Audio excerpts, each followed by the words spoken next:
All right. Good evening, everyone. Good evening. Once, once again, welcome to the Chicago Clubhouse podcast, Midweek Bears Report. I'll be your host, Amp. My co-host, Coach Chef, will be on shortly. We have a guest co-host today, Crooked Kamish. He'll be sitting in for Sugar and Vodka, who also is a member of our podcast. So we want to get the show started. Right now, I want to bring in Crooked Kamish. Hey, I'm back. Hey, Crooked Kamish, happy holidays, man. Happy holidays. I hope everyone enjoyed their holidays, had a good time watching the Bears, have feast on that cardinal bird there and stuff. It was nice to get a victory. Yes, always nice to get a victory. Even though I predicted otherwise, it's always nice to get a victory, man. But we have some things to talk about. Hey, Prince Anna, thank you for tuning in. They surprised you. They surprised you for sure. You thought they weren't winning another game, so I mean. Hey, you know what, Kamish? Pleasantly surprised, man. You know what I'm saying? Not pleasantly. Well, we'll get into that. I'm just glad we won, man. You know what I mean? Again, everyone, thank you for tuning in. Hope your holidays was great. We have a lot of stuff to talk about right now. I want to ask Kamish, what he thought about the game. What you actually thought about it? I thought we came out the gates hot. I thought it was a good game overall. I thought it was a good game. I do think at the end, I think it's safe to say we all kind of had that feeling in our stomach that we were going to fuck it up in the end, like we've done before. It looked like it was kind of trending that way. But I think overall, we did good. The offense looked good, especially for the first few drives. We jumped up 21-0 on them. I thought we were going to go and run away with the game, but knowing this coaching staff, they don't know how to really put away games too much. They're still kind of figuring that shit out, it seems like. But all in all, it is nice to see them win. In the long run, it looks like it's going to hurt our draft stock. But as long as Carolina keeps losing, we'll still be okay. It's still as long as we get that first pick. But Okay. Pretty happy with it and stuff. Okay. I mean, seriously, Kamish, I'm laughing because did you really think all the way through the game, even when we had the 21-point lead, that we were going to finish them off, like, keep the foot on the throat after all we've seen this season thus far? Did you really think at that 21-0 point? Because I'm thinking like when I saw it, I'm saying like, guess he's gonna do it, man. It's gonna implode. It's gonna implode. And it's some things that happen in the game that we're gonna get to. But man, pins and needles. Do we have to win if we're gonna win? And I get it. The Panthers are gonna do what they have to do. We have no control over that team. So what we do have control over are the Bears, this coaching staff, this organization. As long as the fans are vocal, like me and you were talking about earlier, like this is a Bears town. Chicago is a Bears town that has fandom like all over, pretty much the world. Not pretty much, but the world. You know what I mean? When you say Chicago Bears, if I'm going to an airport or whatever and I have a jersey on, man, I got people high fiving me like bear down. You know what I'm saying? I'm talking different states, different countries I've gone to, So this is a Bears nation, man. And just to have that, just like you said, that sinking feeling like, are we gonna blow it again? You know what I'm saying? It's just bad, man. It's bad. I know I wasn't the only one feeling that way. No, especially after that not. interception that Justin threw. Oh man. You know what? I was thinking it when him and Getty, they said him and Getty were on the Fields and Getz. Was on the wrong page, whatever he called on the 2nd and 6. He called that dumb play, and Fields was chirping at him like, should I be under center? Am I in the gun? Should I go in the shotgun? And then, like JB always says on a Tuesday night podcast, accountability, man, or inconsistently inconsistent. When Evil Puss went, his post game interview, man, and he got to talking about that 2nd and 6 play and how it doesn't matter because it worked. You know what I'm saying? That's not what I saw. That's not what I saw. I saw a 2nd and 6 that Justin Fields didn't know, should he be under center? Actually, he was trying to figure out, like, why are you calling this? You know what I'm saying? You see this formation, why am I running this play? Right? And so Evil Puss is gonna say to the media, like, it doesn't matter, on the miscommunication. The play worked. Well, it did not work. First of all, it does matter. And secondly, most importantly, it did not work. So accountability, man. And it worked because Justin's a hell of an athlete. No, he got sacked. Actually, he scrambled and got sacked, so we didn't get the 2nd and 6. You know what I'm saying? That's why I say it didn't work. If we got the first down, and he tried. He scrambled, but he got sacked, man. It was just a dumb call, man. And then to say that it didn't matter, Evil Puss was like, it doesn't matter. You know what I'm saying? The play worked. It didn't work, man. So again, like I talked about last week, who's paying attention, man? I think, man, me and Coach Chef had a disagreement last week about accountability. As a head coach, you know what I'm saying? Don't sit here at the podium and tell us that it didn't matter. You know what I'm saying? Whether Justin and Getty were on the same page during the course of a game, it does matter, man. It does matter. And if you don't know that, and you're the head coach, then it's time for him to go. But it's overdue. And that just solidified what I always said about them, man. And I know I'm not the only one. I know the true Chicago Bears are, climbing for this, like these clowns to go, man. I'm thinking Getty was sent here from the Packers, man, to sabotage us, man. You know what I'm saying? And I'm thinking from this point on, I don't want any coach, special teams, offensive coordinator, defensive coordinator. I don't want any coach from our division, man. I don't want any coach that's available. If they're coming out of the NFC North, let them get hired someplace else. Even the offensive coordinator for the Lions, you wouldn't want that? No, this guy's talking about he wants up to $12 million a year. He wants up to $12 million a year, man. I mean, is he? What are you talking about? A head coach or OC? The OC Which one are you talking? For the Lions. Yeah, I'm saying. So coming to the Bears as an offensive coordinator.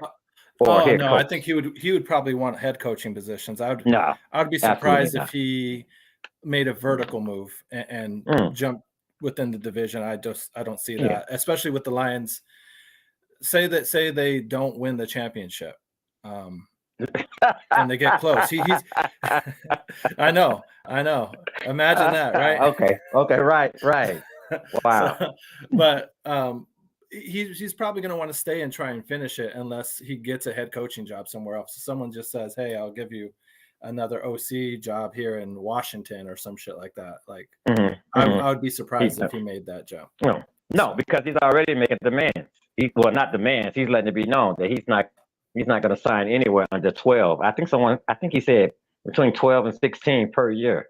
And I'm thinking, like, first of all, you're a Lions offensive coordinator. It's the Lions, for goodness sake. And I mean, they won the division, and kudos. Watch them build that team from ground up. All that rah, chop them off at the kneecaps. And pretty much they've been doing that. But they look like golf is going to turn into golf. You know what I mean? Jared Goff is going to turn into Jared Goff. Got some injuries. That just NFC. The NFC is just. What were your thoughts on the Cardinals game, though? We never get to heard what you thought of it. Consistently inconsistent, man. You know what I'm saying? I mean, like I said earlier, commish from the time we were up 21 points, and me and my brother we were watching the game. It's like, you know what, they're gonna blow this game, man.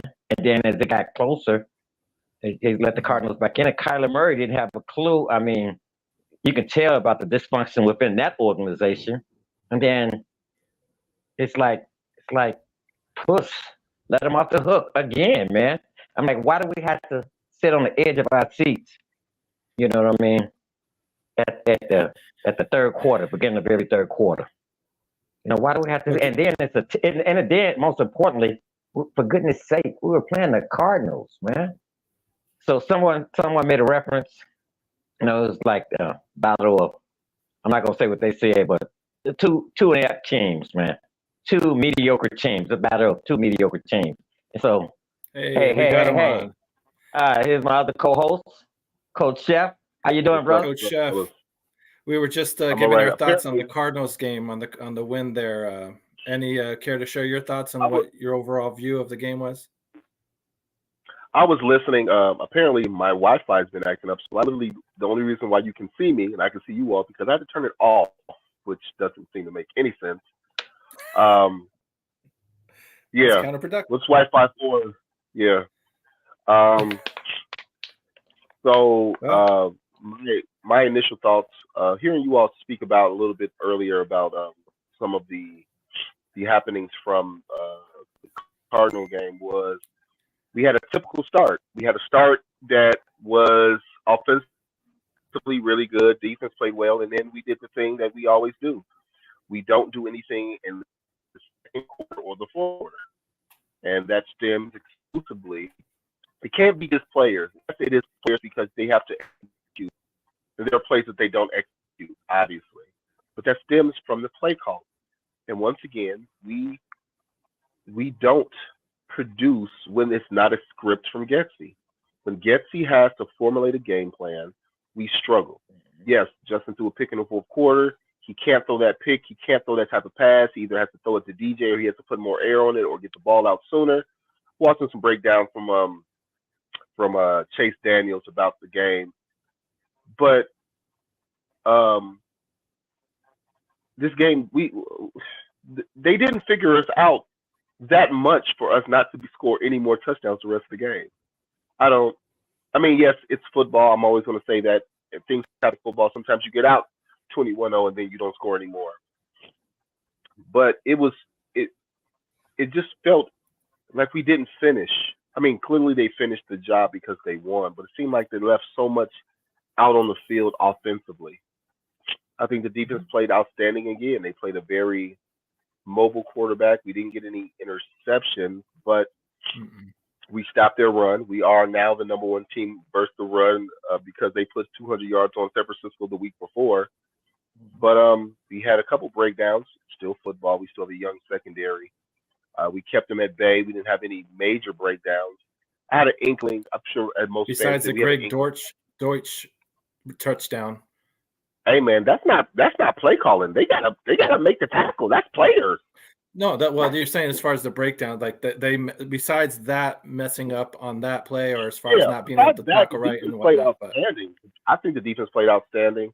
So I mean, you got the win. You beat a team that you were supposed to beat. You were favored by 4 points, I believe the spread was by the beginning of the game. Three and a half. Oh, so they lowered it a little bit, and then you won the game. So you won. I just wish the offense could have put a little more offense. I'm glad that Khalil Herbert had 100 yards and a touchdown, his first touchdown of the year. But as far as the passing game goes, regardless of DJ Moore being injured, it just left more to be desired as usual. You know what? What point? You know what? One of our I'm sorry, Commish. One of our guests every week, Warren Smith, I think he said it best. You know, like Getsy, like you and I concur with what you said, Coach Jeff, and Warren Smith said the same thing. Getsy has no clue after the first 15 scripted plays. He has no clue how to adjust in game, make in game adjustments. You know what I mean? It's just sad to see that, man. It's just it's sad to watch the Bears go through that every week. And look, and here's the thing: if we now, for all our Bears knowledge, we are still novice when it comes to pro football and the inner workings, play calling, and setting up and watching film. But if the fans can see it, and I don't mean just a couple fans who kind of know what they're talking about, if the majority of fans, and I would say at least 90% of fans believe that there's a problem on the offensive play calling side, then we all can't be that delusional. Right. So, you know, of course, I don't know how many social media formats are you all on. Of course, anytime we back up Fields, we get called, "Oh, you guys are Fields fans." And every time I want to say that was sound like a person who was rooting for Mitch Trubisky, and look at him. The reason why that this fan base is so, I believe that we're so pro Fields is that it's just not. It's just it can't just be his big plays, his amazing plays we see. It just seems too inconsistent, and all the inconsistencies can't just be him. We saw them average 30 points a game at the end of his second year with Getsy, predominantly running the ball and having no weapons, none, besides Mooney and Komet. And this year, to get a slow start, to not play in the preseason, that is all the coaching staff. And more specifically, that's the offensive play and coaching staff. Like, somebody in one of the groups I said was he wrote a long post about it's not Getsy. Justin has too many holes. We're blaming Getsy too much. Getsy can only do so much, the players.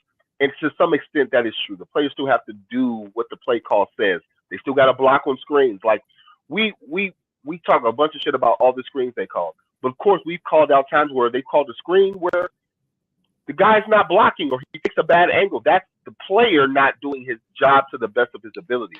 But then I could also say, as a head coach or as offensive coordinator, why do you have Darnell Mooney blocking for a tight end like he did? That's what I was about to bring up. That's what I was about to bring up, Coach. So it's like, there's always two ends of these stories, but then you can't be like, oh, they got to block better. But then, like, why you got a 165-pound guy blocking for a dude who weighs 100 pounds more?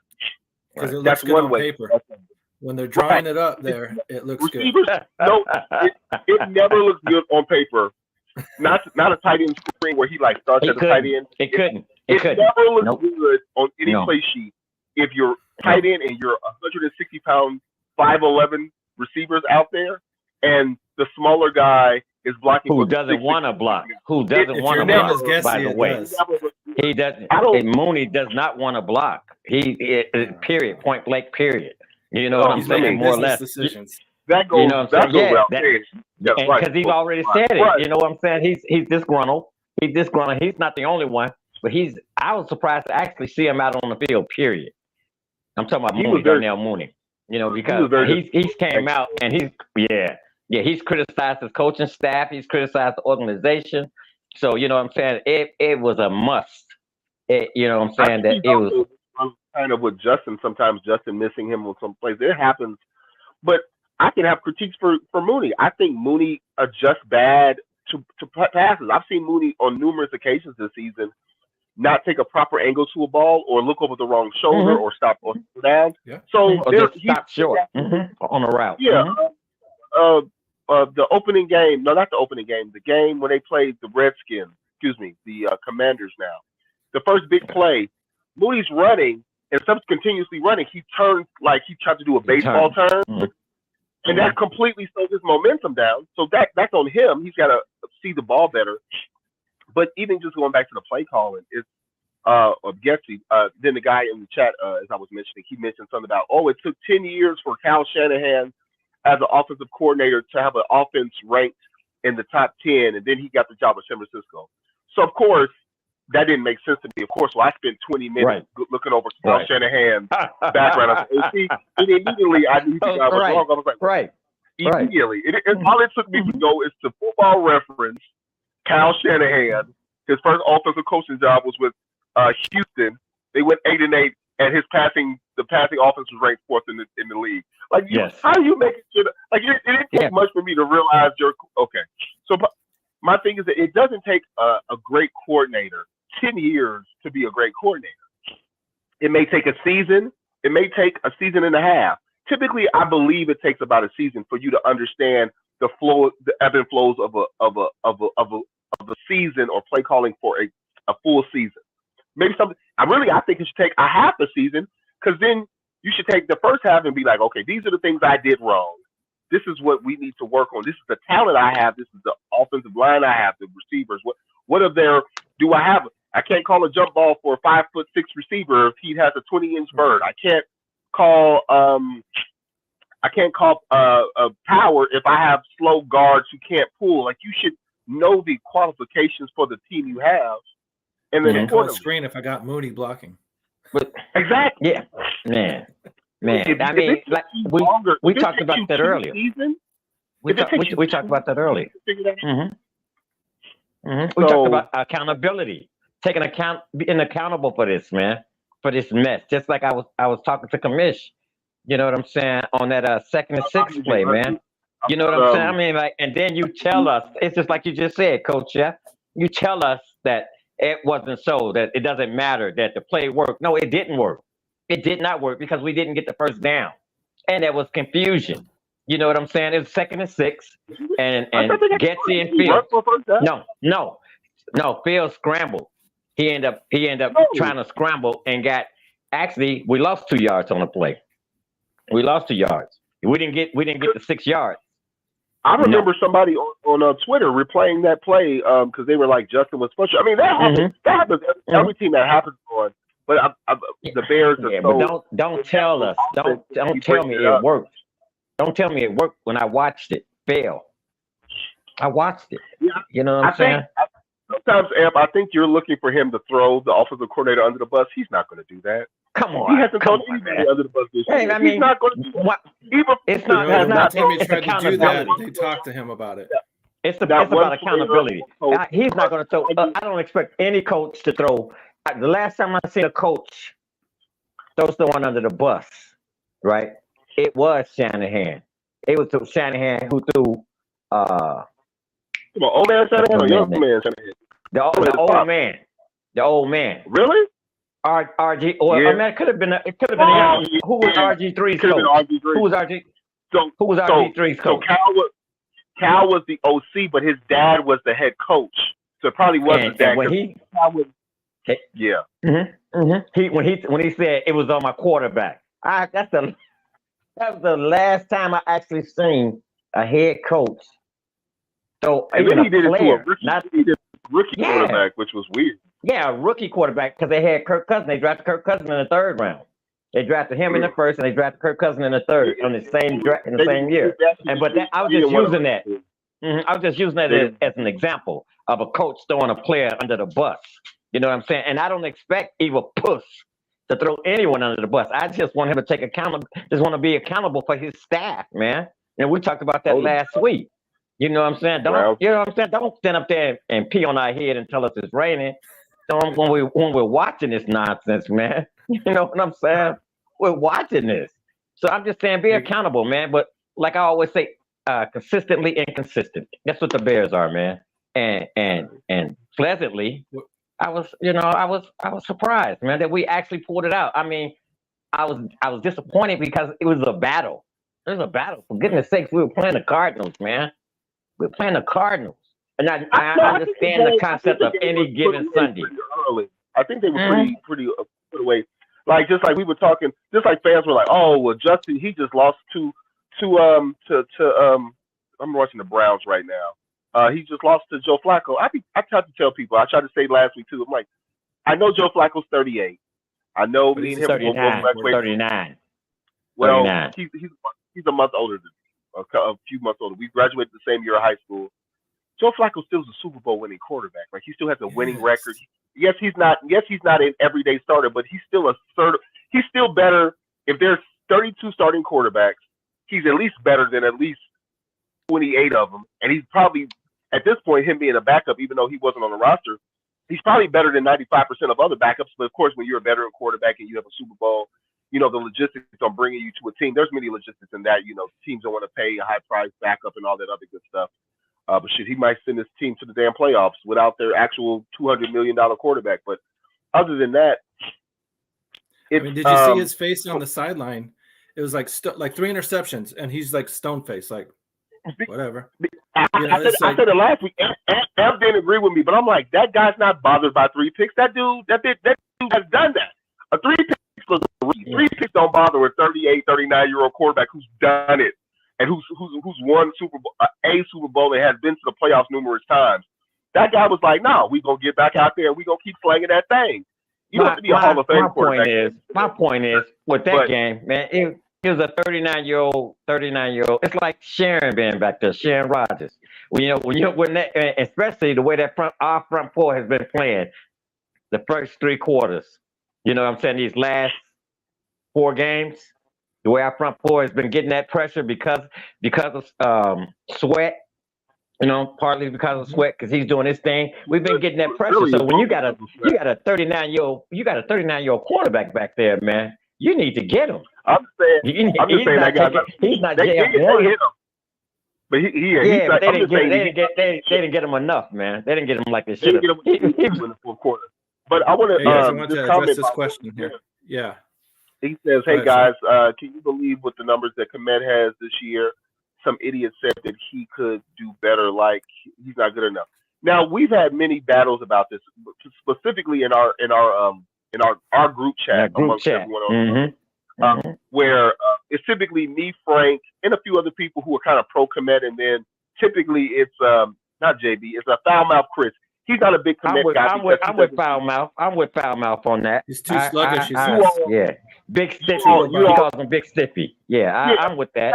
I'm with that. I'm not disagreeing that he's not the most fluid athlete, but the fact of the matter is that he has proven that he is a consistent, ascending tight end. Check this out. I could name 3 to 5 tight ends right now that fit a more athletic profile than Komet. And right now, all of their numbers pale in comparison. The young man from Atlanta. It doesn't really matter. They signed him. They gave him extra bread. It doesn't really matter now. No. He is the tight end. He is the starting tight end. I get that, but what has he done that has proven that he can't be the tight end for this team, though? Like what has he done to prove that he can? You know what I mean? I'm talking about the yaks. The progression of the year? Yeah, I'm talking about run after the catches, man. I'm talking about run after the catches. Don't just catch the ball and fall down.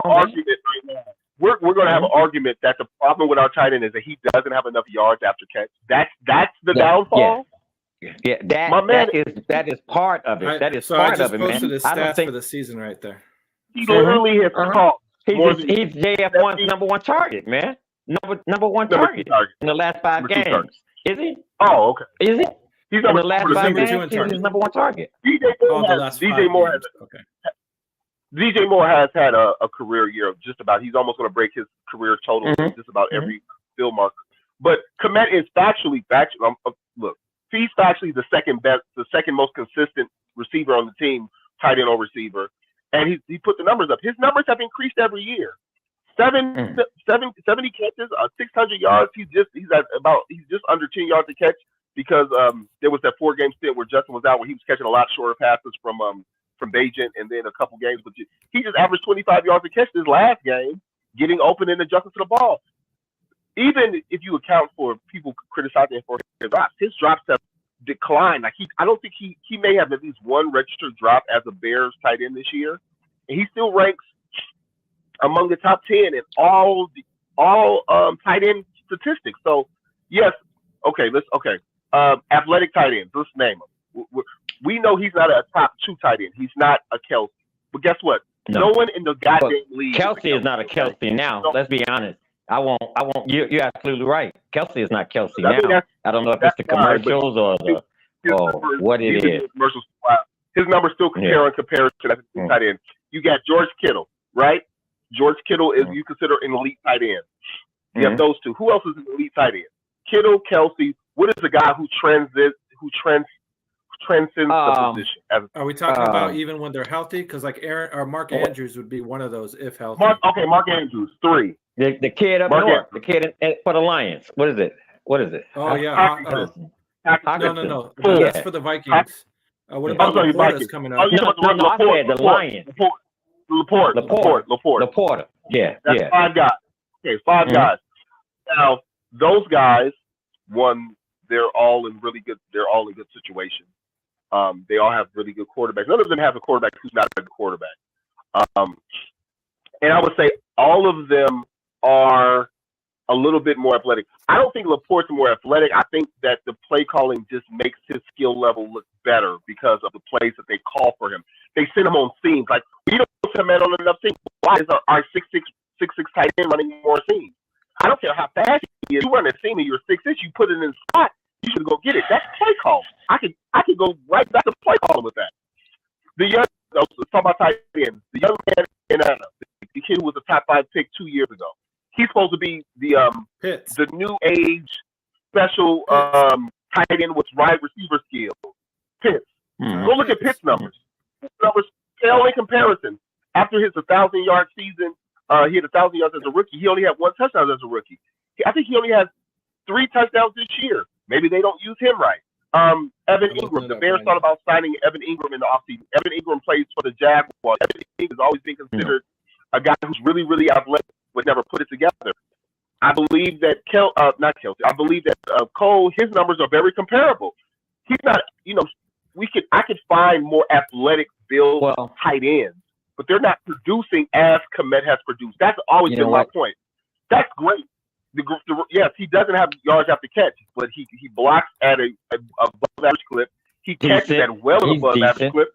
He has less drops this year than Kelsey has.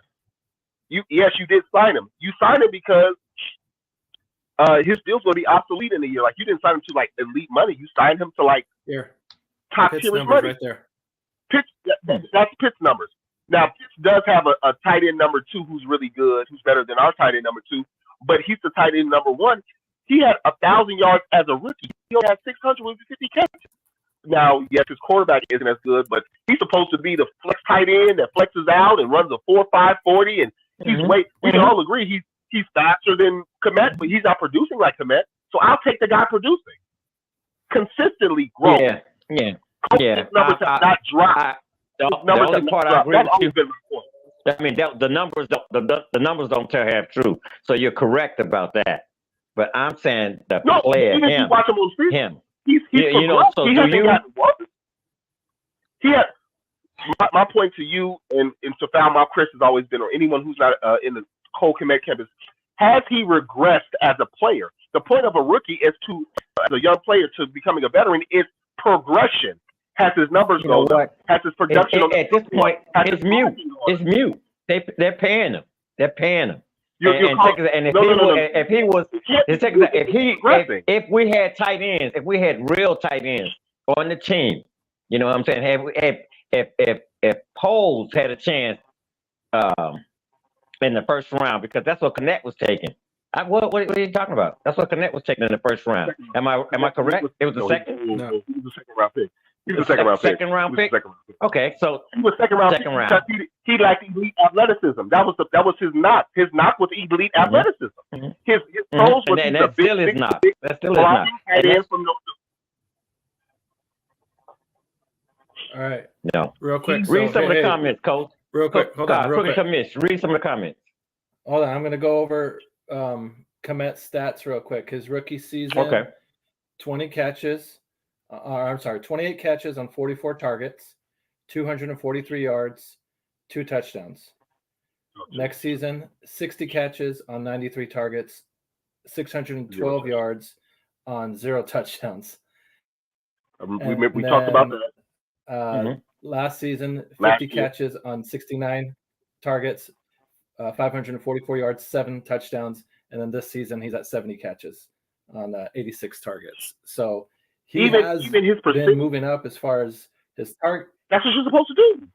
Go get Kelsey's rookie second year. Seeing that JF1 has no one else to throw it to. Besides DJ Moore. What do you mean? What? Oh, what? Who's wide receiver 2? Who is wide receiver number 2? Who is wide receiver number? We already agreed upon that. He's the second most in reception as far as receivers. We already said that. So now you're saying since we don't have a good enough wide receiver 2, that's why he can receive. Right. And so why are if he wasn't good enough, he wouldn't be taking those passes. Uh-oh. We'll agree to disagree, Coach. Yeah. No, you're good. No. Read some of the comments. We'll agree to disagree on that. Okay. Because we can talk all day about it. I'm saying because JF1 has no one else to get. If they didn't, come on. If they didn't sign him at the beginning of the season to an extension, no, I'm saying if they didn't sign him to an extension, you'd be okay with letting him go. You can always get a tight end, bro. You can always get a tight end in the second and third round. They're like running backs. What? You cannot. No, you cannot. Yes, you can. In the second and third round, yes, you can. Was he not drafted in the second round? You just said that. So you can't find a good tight end in the second round. What was? You can't. I can prove. You can't. You can't just find any tight end. You can't prove you can just find any tight end. You can't find any tight end. But you can't find a tight end in the second round. Just like a running back, in the second and the third round. You can't find good ones, right? You can find a seventh round running back who can run for 1,000 yards. You are not going to find a 7th round tight end who puts up Pro Bowl or pro numbers. That doesn't happen. Yeah, we don't have. Do we have time to Google that? You have time to look that up? Of course we don't. Of course we don't. So we'll agree to disagree. That's why. You know I am. You know I am. I can't. One at a time. Tell me how many tight ends this season. It's a 17-game season now. Tell me how many tight ends in the league have more than 50 catches this season. It's 32 teams, right? Since tight ends grow on trees, how many tight ends have 50-plus catches through this week 17? You got 2 games. You guys talk about it. I'll look it up. You guys can move on to the next subject. We can talk about the Falcons game. Talk about whether or not our tight end is an adequate tight end. He ranks amongst the top tight ends. He's a number 2 target. So if he's not catching the ball, he's the number 2 target. For goodness sake, we don't have wide receivers.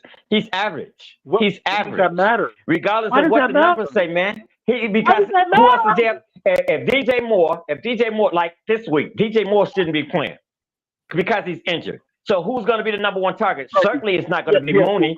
Certainly, it's not going to be Mooney. Let me finish, man. Let me finish.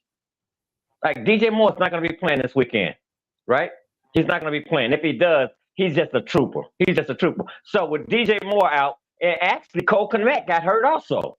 So if Cole Kmet sits down, yeah, who's JF1 going to?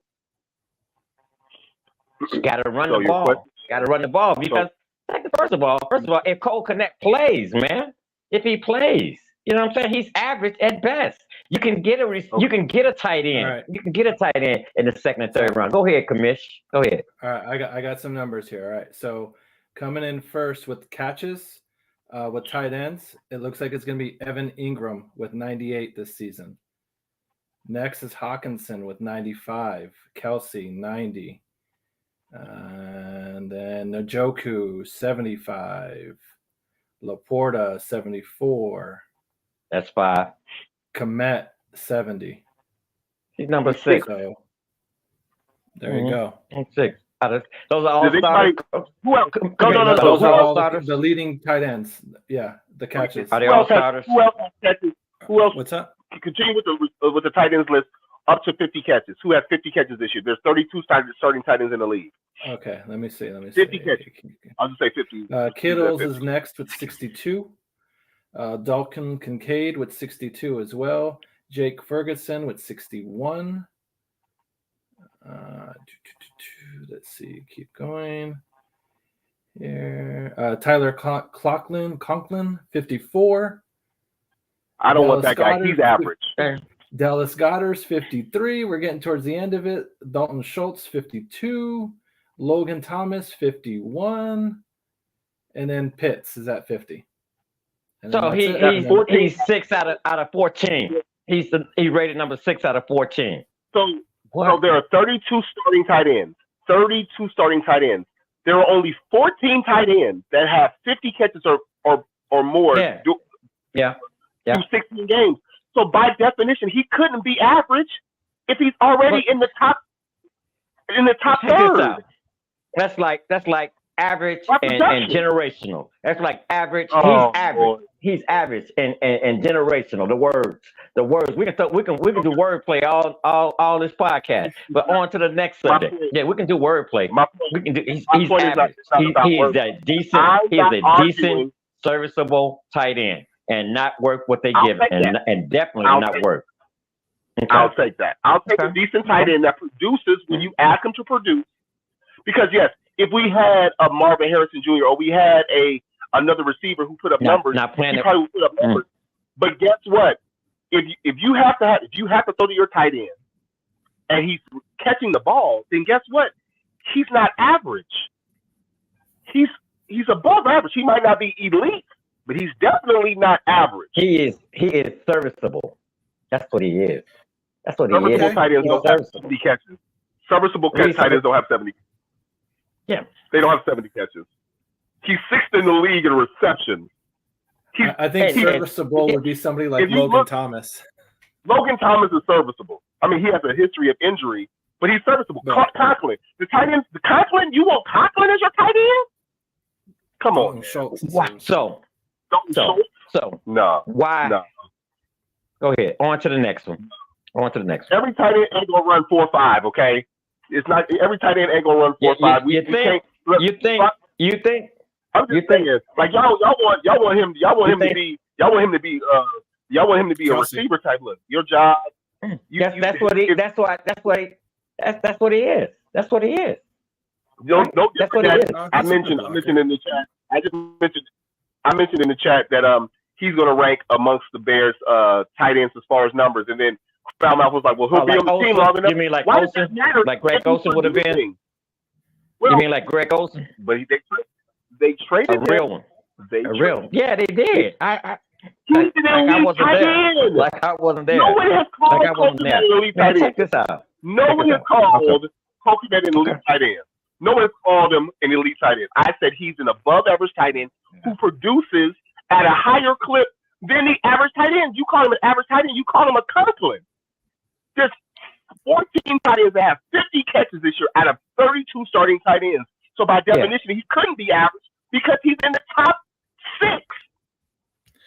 Hey, also, this is Kevin Warren's or Warren Smith's comment here is what other tight end only has 1 drop this season? Hey man, his not 2 years ago. Not 2 years ago, we said it. We said he dropped too many passes. He fixed it. And he's still a problem. He doesn't drop passes anymore. JF1 fixed it. Who fixed it? Oh my God! It doesn't matter. It doesn't matter. You know, no, it does matter. It does matter. Who fixed it? You know who else had to catch a problem? Khalil Hubbard. We said Khalil Hubbard. We all said people said he's not a receiving tight end. If you look at his passes. Khalil Hubbard is a running back. What are you talking about, man? No, he's just using an example. You got to listen. The problem with Khalil Hubbard, we all said, is that he's not a 3-phase tight end. He's not a 3-phase running back. He can run. He doesn't catch well at the back of the heat. Well, he fixed one of those 2 problems that we have from as Bears fans. He catches the ball when they throw it to him. It's not about how many catches. It's about when they throw the ball to him, does he catch it and get yards? The answer is yes. Yeah. He's progressed. That's the point. So Frank's, Everybody on your Frank's team is got a not going to comment be here. And Frank says, Frank, he's a Cole Kmet fan. ass. Yeah, of course he says, whatever, man. Check this out. Frank, We're just gonna agree to disagree man. on this one. Do we want to move on to the Falcons game, or are you ready to it's get on amped you, up? man. It's on you. It's on It you. sounds like you get amped up on Cole Kmet. No, I'm not amped up at all, man. I'm not amped up at all. You'll know when I get amped up. You know when I get amped up, man. We're trying to start him up. We're trying to get you there. Yeah. We're trying to get you there. I know, man. Nah, I'm good. I'm good. You just been talking about Cole Kmet. 20 minutes on Cole Kmet. about the upcoming Falcons game, or Chef, do you want to go ahead? No, we're gonna do what? Let's talk about this upcoming game, man. All right. What are your thoughts about the Falcons, Coach? They play the Falcons. I usually do a good amount of research a day or two before. I picked up there's no real excuse. I'm just gonna tell you why I don't have my research today.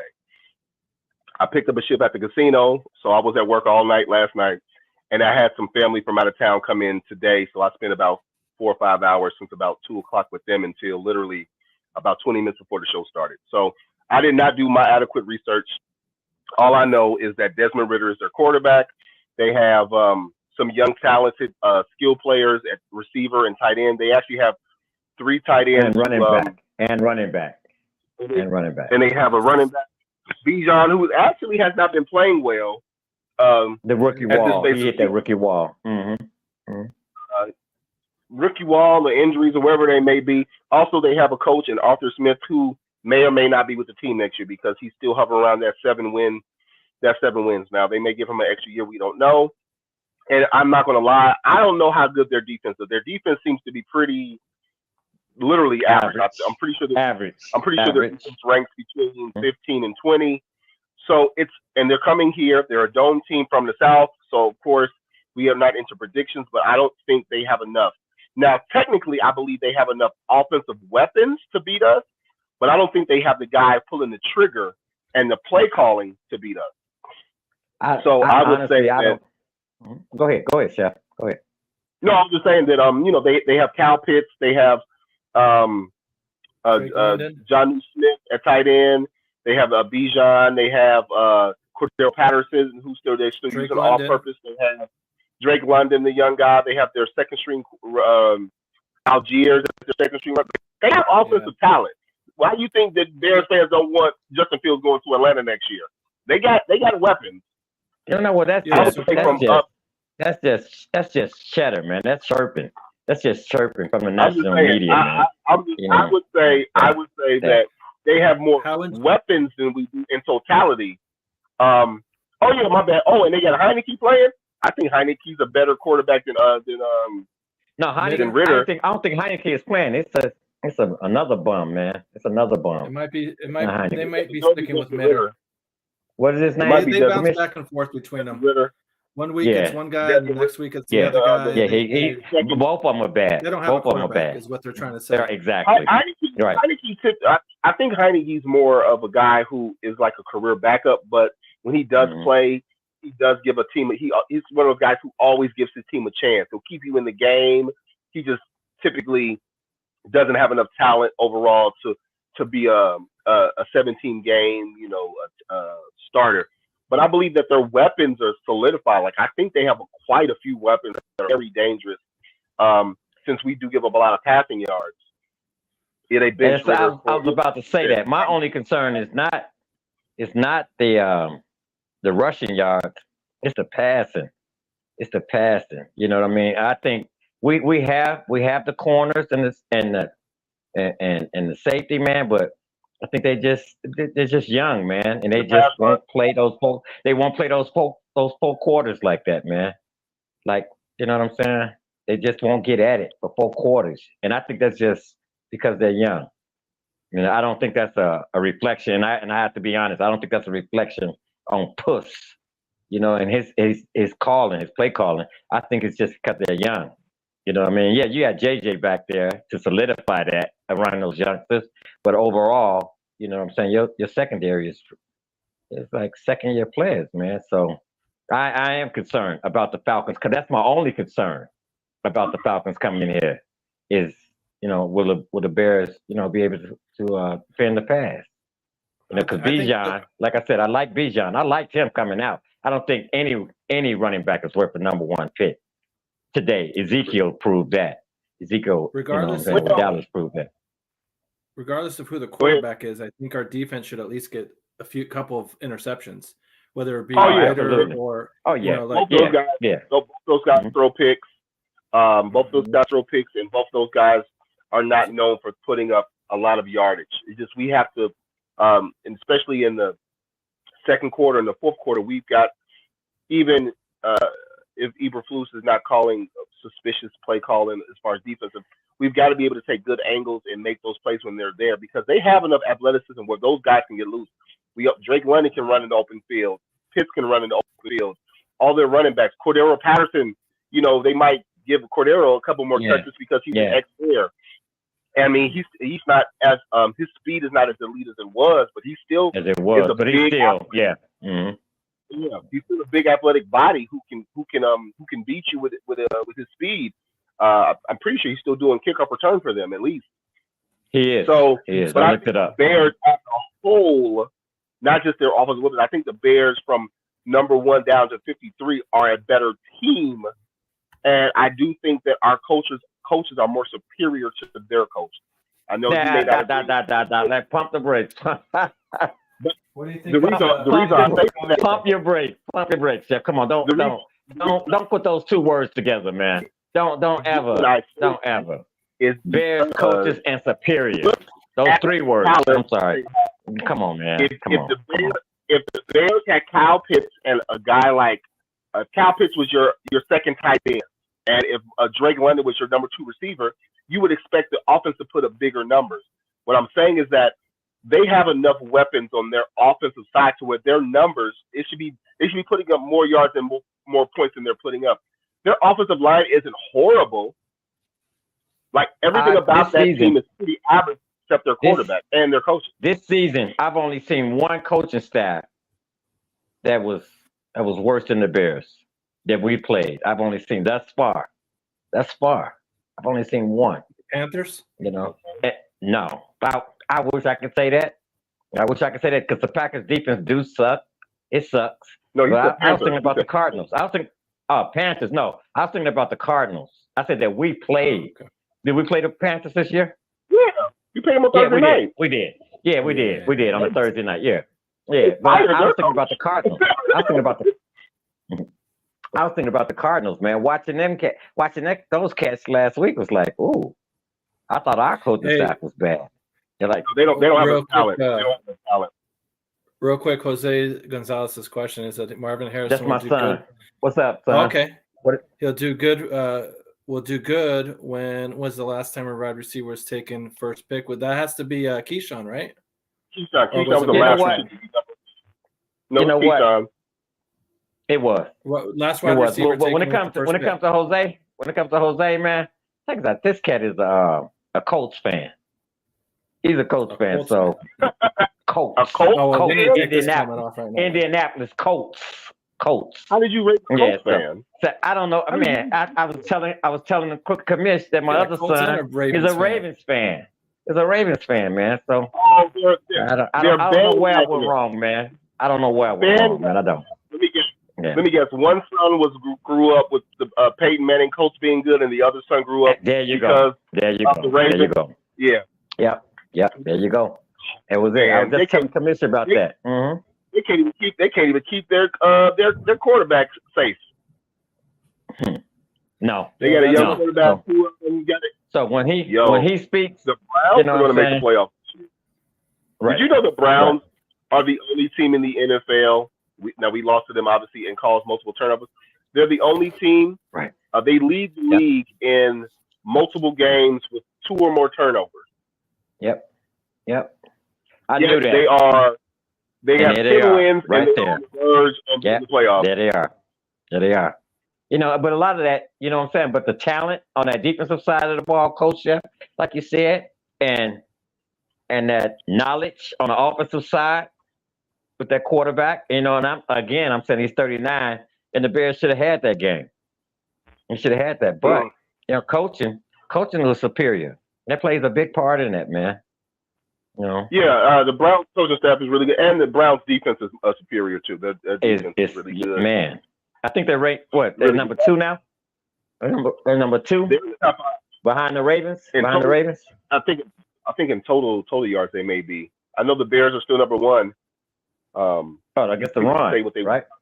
Against the run. Yeah, the Bears number 1. And they stood strong versus the Cardinals, and the Cardinals had just put up the 200 yards. But as far as the Falcons go, I just think that it helps if we have more guys healthy. I just think that the Bears are just a better team. Like, you have to beat another team at home that is not used to playing in particular climate. Yes, the Falcons just beat the Colts, but they played them indoors. That's what the Falcons are used to.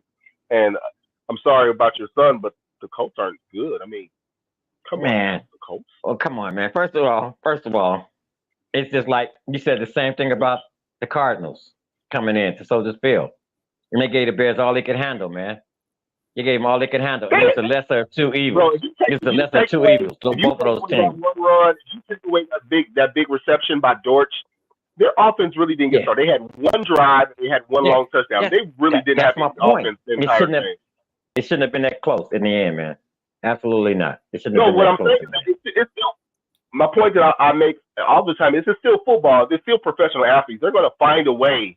You can't shut out every team, not allow every team to score. I'm just saying that it's not like none of us during the game were like, oh, man, we can't stop the Cardinals. It was like, okay, they had one drive in the first half, and then we had a defensive breakdown because no one could seem to tackle that big run. He made a bunch of guys miss, but the defense played pretty lights out. If we were doing the grades this week, I would have given the offense a B-. I give the defense a B+, A- B+, and I would have gave coaching staff a C. Okay, so we're gonna give our grades on that. Okay. Yeah, might as well jump into that. What are your grades? Might as well. We parlay right into it, man. I'll give the offense a B. I give the defense a C, and I give the coaching a D. Anytime we have to struggle to beat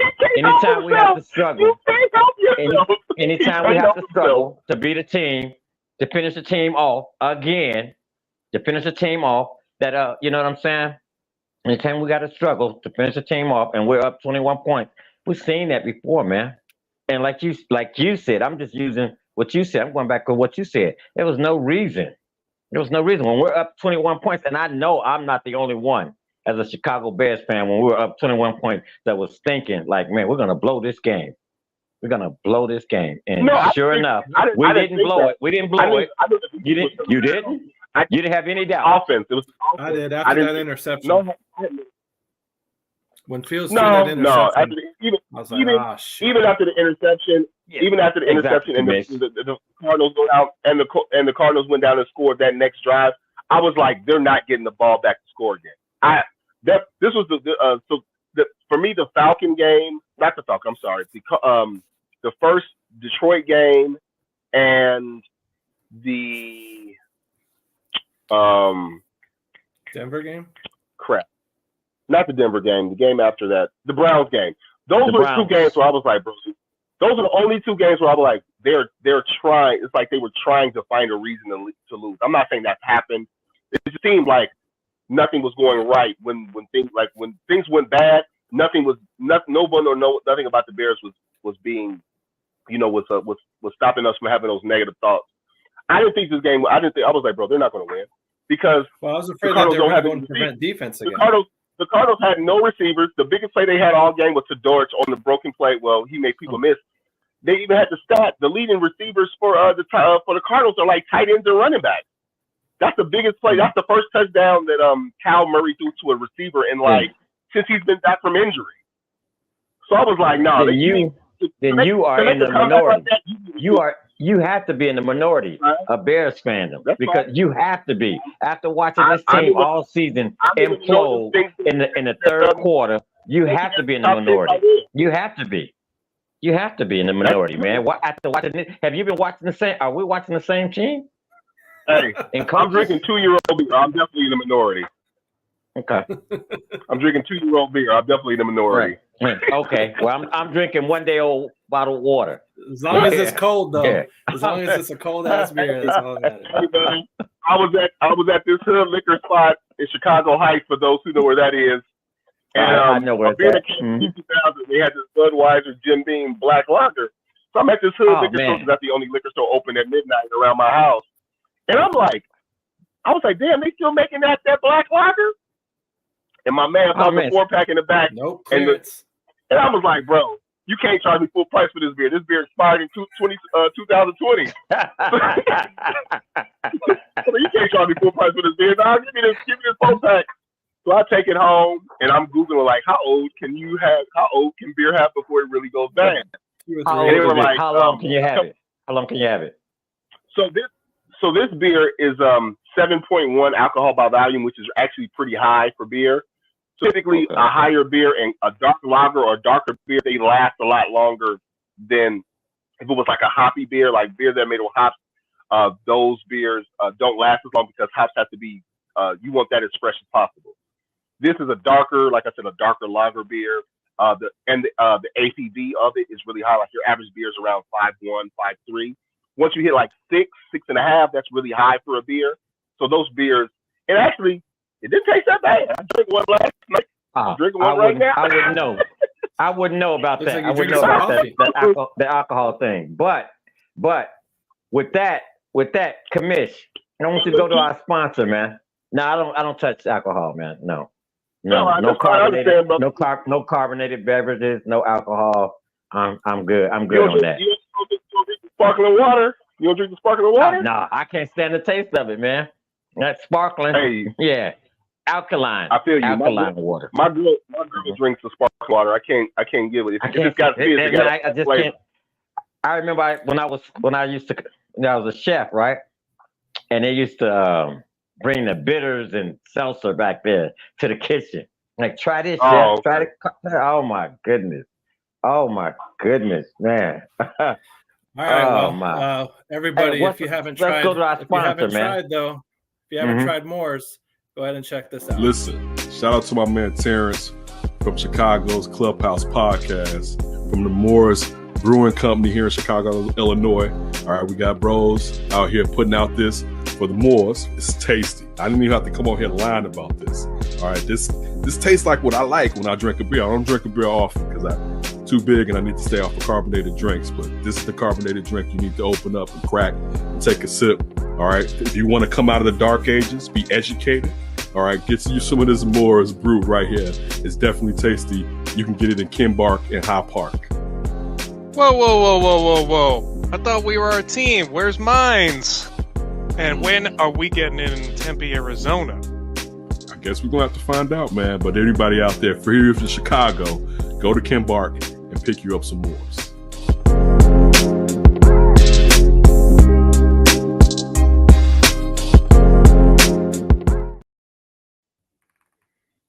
Hey, that's what's up.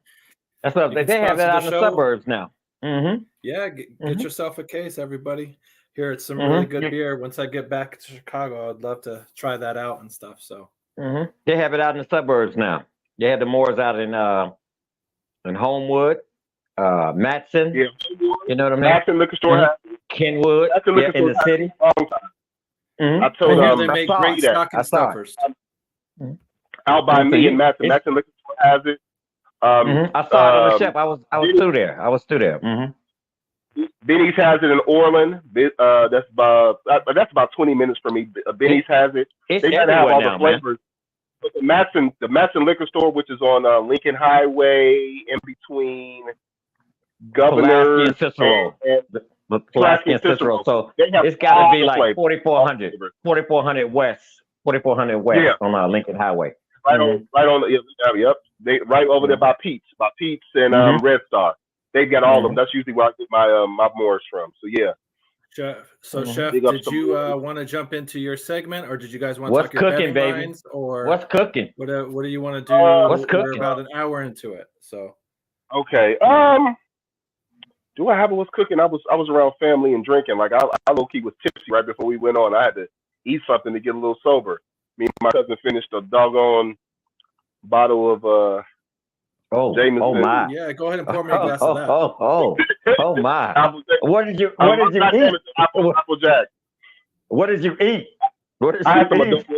I had some double beef I made at work that I brought home. So for those who it's a Latin beef marinade, some peppers and stuff. So I made some at work. So I had some of that and some bread because I had to get something down. So let's you know what we can do. What's cooking? What's cooking? Oh man, I didn't think that far ahead. What's cooking with me this week is the national. No, how about the national media already? You know what? Let's go ahead with this draft. What's cooking with me is Bears fans and our love and hate for Justin Fields as a quarterback and wanting Caleb Williams from USC.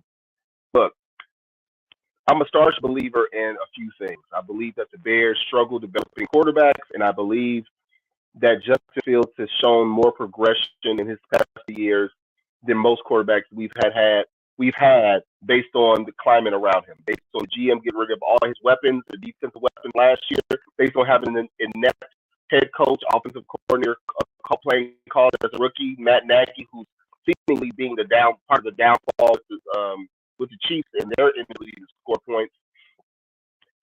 I'm not a quote unquote dick rider. Okay, just because I like a guy doesn't mean I'm riding his dick. I get sick of this media, of these people on social media saying, "Oh, you're on his jock. Get off his jock. Be objective." I am being objective. Justin Fields has a lot of things that he still needs to improve on, but he has many things that he has improved on. He still has an elite deep ball. He still has elite athleticism. He does need to work on a little bit of his time clock. He does need to work on his quicker release and his footwork. Those things can get better. He doesn't throw a lot of interceptions, and although he does fumble, his fumbles have gone down the last 17 to 18 starts he's had.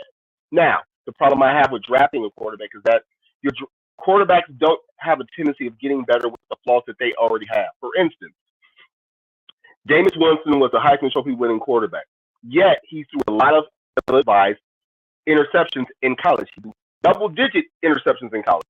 He got to the league. What's his problem been in the league? Throwing interceptions. He led the league with 30 interceptions, although he did lead the league in yardage. My point is that Caleb Williams has 30 fumbles as a quarterback at the college level. Do you think a quarterback's going to fumble less when he gets to the league around more athletic, more dominant, stronger, bigger, faster athletes? No. It's not going to change. Rex Grossman was an interception thrower in the league. Rex Grossman threw so many interceptions when Kyle Shanahan was his coach, one of the best offensive minds of this generation. He still managed to throw 20 interceptions in the season. Quarterbacks can mature and get better at some things, but they don't get drastically better in certain aspects of their game that they had in college. If you threw a lot of interceptions in college, you're going to throw a lot of interceptions in the league. If you fumble a lot in college, you're going to fumble a lot in the league. You can speed things up mentally. Offensive coordinator and weapons can help you, but you don't get better in these things. Brock Purdy threw a lot of ill-advised interceptions in the league trying to play the ball. He plays on a team where his weapons are abundant-less. He has weapons all over the field. He has one of the top tackles. He has a top tight end. He has some of the best weapons at receiver. He has the best running back who has 20 touchdowns combined this season with over 1,700 combined yards this season. And he still managed to throw 3 interceptions. Doesn't matter how he threw them, he threw them because that's what he does when it matters. So let's all take a step back and think objectively. I don't have a problem with Bears fans wanting Caleb Williams, but I have a problem with Bears fans and media wanting Caleb Williams for the wrong reason. He's not a generational talent. Why is he not a generational talent? Because you know who they compared to Patrick Mahomes last year? Bryce Young. I heard it almost the entire football season and half of the pre-draft season. If Bryce Young has so many Patrick Mahomes type throws and talents, guess what? He doesn't look like Patrick Mahomes at all. He never did. He never will. Because he's not Patrick Mahomes, because there's only one Patrick Mahomes. Caleb Williams does not display enough attributes as Patrick Mahomes does. So, take a step back, let's think objectively, and let's get what we need for this team. Weapons and depth.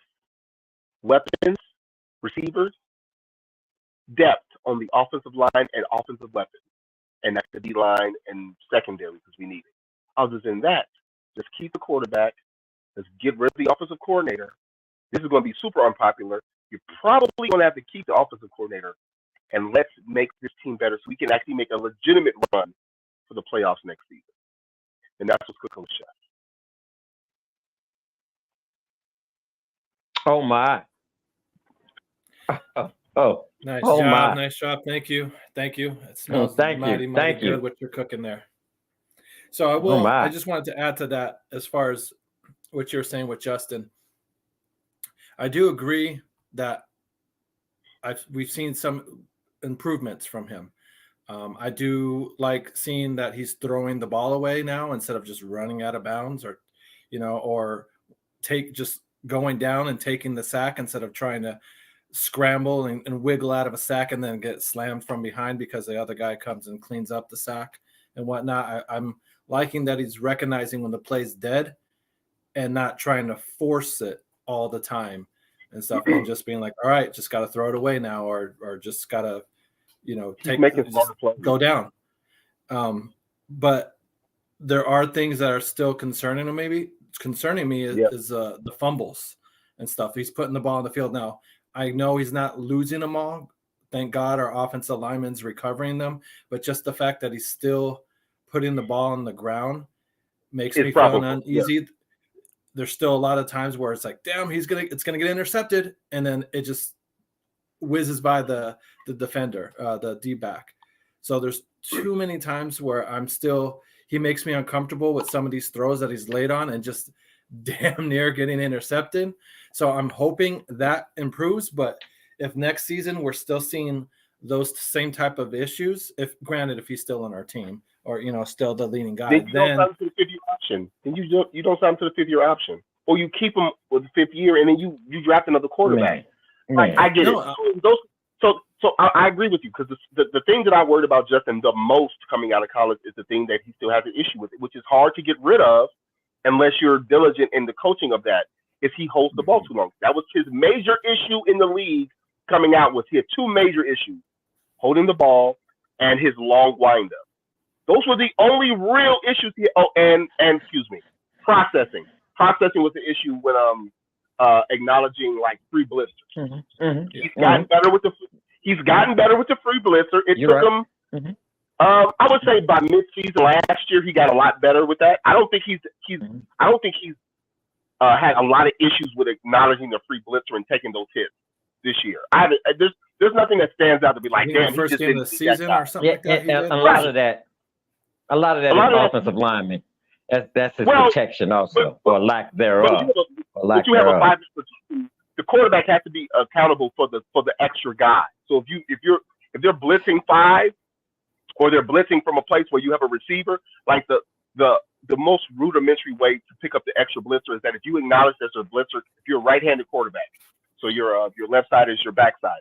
If which is your left tackle, where your left tackle should be. So say the blitzer's coming from your right tackle, which is your seeing side. You should know that the route, the rule is whoever's blitzing, you need to send somebody to replace him. So a drag or a slant or a quick check down. Right. Justin's gotten better with that acknowledgement. He's gotten way better at picking up that free blitzer, either making the miss or changing the pass protection. That's not always the offensive line thing, because that's rule 1 as a quarterback. You are accountable for the extra blitzer that can't be picked up. You just have to know where it's coming from. You have. That's the part of being a quarterback. You have to be accountable for the extra guy. You know what, Coach Chef? Since JF1 has been here, but he's gotten better. Been here, and absolutely. I'll say that. I'm ready. I'm ready now. I am ready. You ready for amped up? I am ready. I'm definitely ready. First of all, check this out. I am amped up. I'm a kind of like parlay off of what Coach Chef said. First of all, about not just the fandom, the media. You know what I'm saying? And we talked about this at the beginning of the show about how Chicago Bears fans are like worldwide, right? I'm tired. I'm tired of that nonsense. First of all, the word generational, generational talent. That word generational.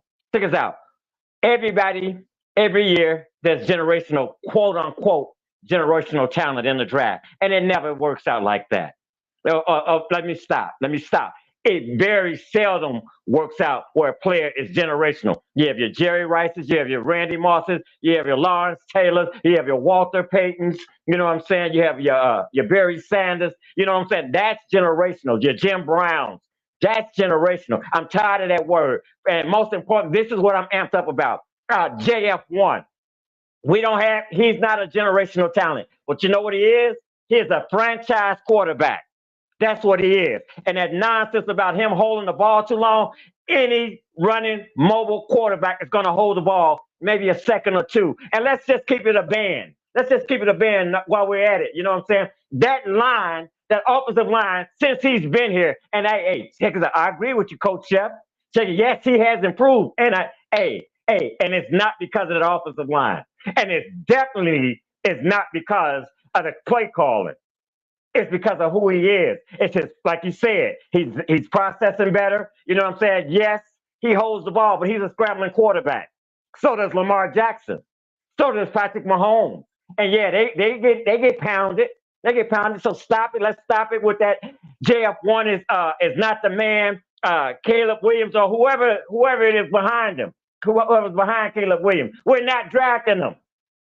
Check it out. When you see that our franchise quarterback has not opened his mouth all season, and the rumblings has been all in his ear, people have been chirping, national media, fandom, Bears fandom, Atlanta fans, you know what I'm saying, talking about how he's going here, he's going there. He's not going anywhere. Why would he? Like Coach Chef said, check it out. He's under contract. Why would you draft an unknown and start this thing all over again? Like he said, we have pieces in place that are missing. I'm sorry, we don't have them in place that are missing, that are needed for his growth. He's shown that he can grow and develop over the years. It's just like we talked about the tight end position. Okay, and so it's the same way with JF1. He's grown. We have a franchise quarterback. Let's stop it. Let's stop this nonsense. And I'm not talking about national media. Man, when I get on all these social platforms, these social media platforms, and they talking about JF1 is going here and he's not doing this, man, think about that doggone offensive line. From the day he got here, think about that left tackle. Think about that. I'm talking about them bringing in bums. You know, has-beens. I mean, when I say has-been, I mean they're going to make it to the Hall of Fame, but their time has passed, protecting his blind side. Let's stop it, man. Let's stop it. Every Bears fan out there, man, whether you agree with me, whether you like me or not, we have a franchise quarterback now, and it doesn't make sense when he's under contract to start over with a rookie. That top rookie quarterback is going to the worst team in the league, and the Bears are not there. They are bad, but they are not the worst team in the league right now. You know, so we have them. Let's stop it. And that's what I'm amped up about, man. Let's just stop. Got a little hot in here. Yeah, I'm good, Coach. I'm good. So this is my biggest fear. This is my biggest fear as a Bears fan. My biggest fear as a Bears fan here. To beat the man. There you go. There you go, Coach F. There you go, baby. There you go. My man's bringing down that WWE fight. So this is my biggest fear as a Bears fan. This is what the last thing in the world I want is they do the same thing that they did with Fields theirs, where they fire a coach and bring a new coach in, saying Fields is your guy to start him off with, and the coach is obviously like okay, I guess I'll roll with him for now, but he's not really my guy. I didn't draft him. And then we do the same fucking bullshit cycle again of a year or two. He drafts his quarterback at the end of the coach's contract, and then a year later, that guy's gone. Yeah. And then that's my biggest fucking fear is that shit happening. They get a coach, they fire the coach, they bring a new one in and stick him with Justin. And he's like, so I'll roll with him for now, but I want my guy eventually. Typically that happens. We talked about that before too. It's weird that I don't. Just like you remember the rumors, like there were the rumors that there were 8 GMs who thought that the Bears should start all over again, or what they would trade for him. But then we all said, like, if those 8 GMs who said that they would trade him, that means that at least half of them would want to trade for him. Mm-hmm. That's what I was about to say, Coach Seth. That's my point. That's my point. I don't know who those teams are. I don't know if they're with winning organizations or not. But I would say that I wouldn't be surprised if those 4 GMs who they randomly polled or whatever, or asked questions to, I wouldn't be surprised if at least half of them would be like, yeah, we trade.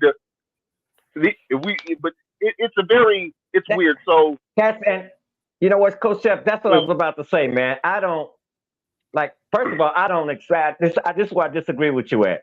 I know that's your segment, but I don't think that we're gonna keep these coaches. That's my opinion. I don't think they're gonna keep these coaches, and I don't think that another coach coming in, like you just said, I don't think that he cannot see the talent in JF1 and say, you know what, I need another quarterback. Like who do you need? Who did you want?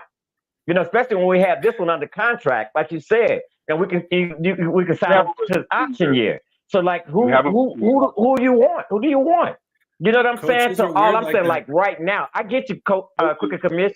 I get what you're saying. Eventually, they're gonna say we need a quarterback. Well, I don't think that's gonna happen because my opinion is I believe that he will continue to grow. Where when that next coach comes in, because he's learning how to process defenses and and manage offenses and. I believe that when the next coach comes in and implements, because this is his third, this is his third offense, right?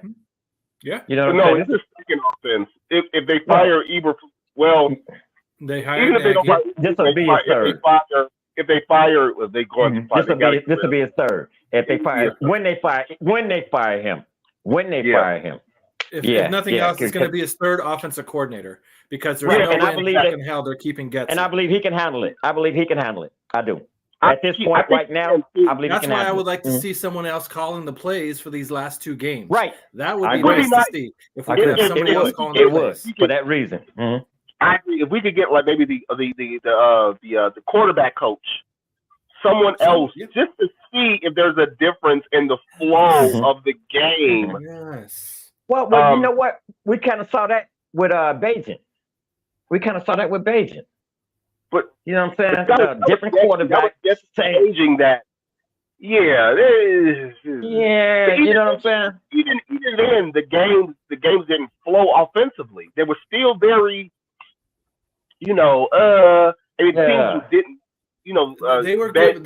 Bajan, don't fuck this up for us. It's with the kind of he was managing. He did what he was supposed to do. Correct. He managed the game. He was like a Trent Dilfert type of guy, where it's like, okay, just don't turn it over on our side of the field and type of thing. Well, you know what they say. When your second string comes in, you're in trouble anyway. I was just making a comparison. Okay, we've seen them in both offenses. Seen 2 different quarterbacks run the same offense. Don't listen to the media or the dumbass fans. I listen to Justin Fields' number ones, peers, and what I will say, them respect and fear him. Is if we look at the last few coaching staffs that have taken over for new teams. So the newest one of the newest head coaches that took over team. I don't know if you all have been watching the sports news lately. Was my man who took over for Denver, the Raiders. No, that's different. That's mid-season. But you know what? The Raiders are a good example. I can say that when Josh McDaniels came in, not Antonio Pierce, when Josh McDaniels came in, he got rid of Carr. He brought in Jimmy G. He brought in Brian Hoyer because Brian Hoyer knows the system. and they had a rookie, but the rookie really doesn't count because he was like a mid-round drafted rookie, and it didn't work out.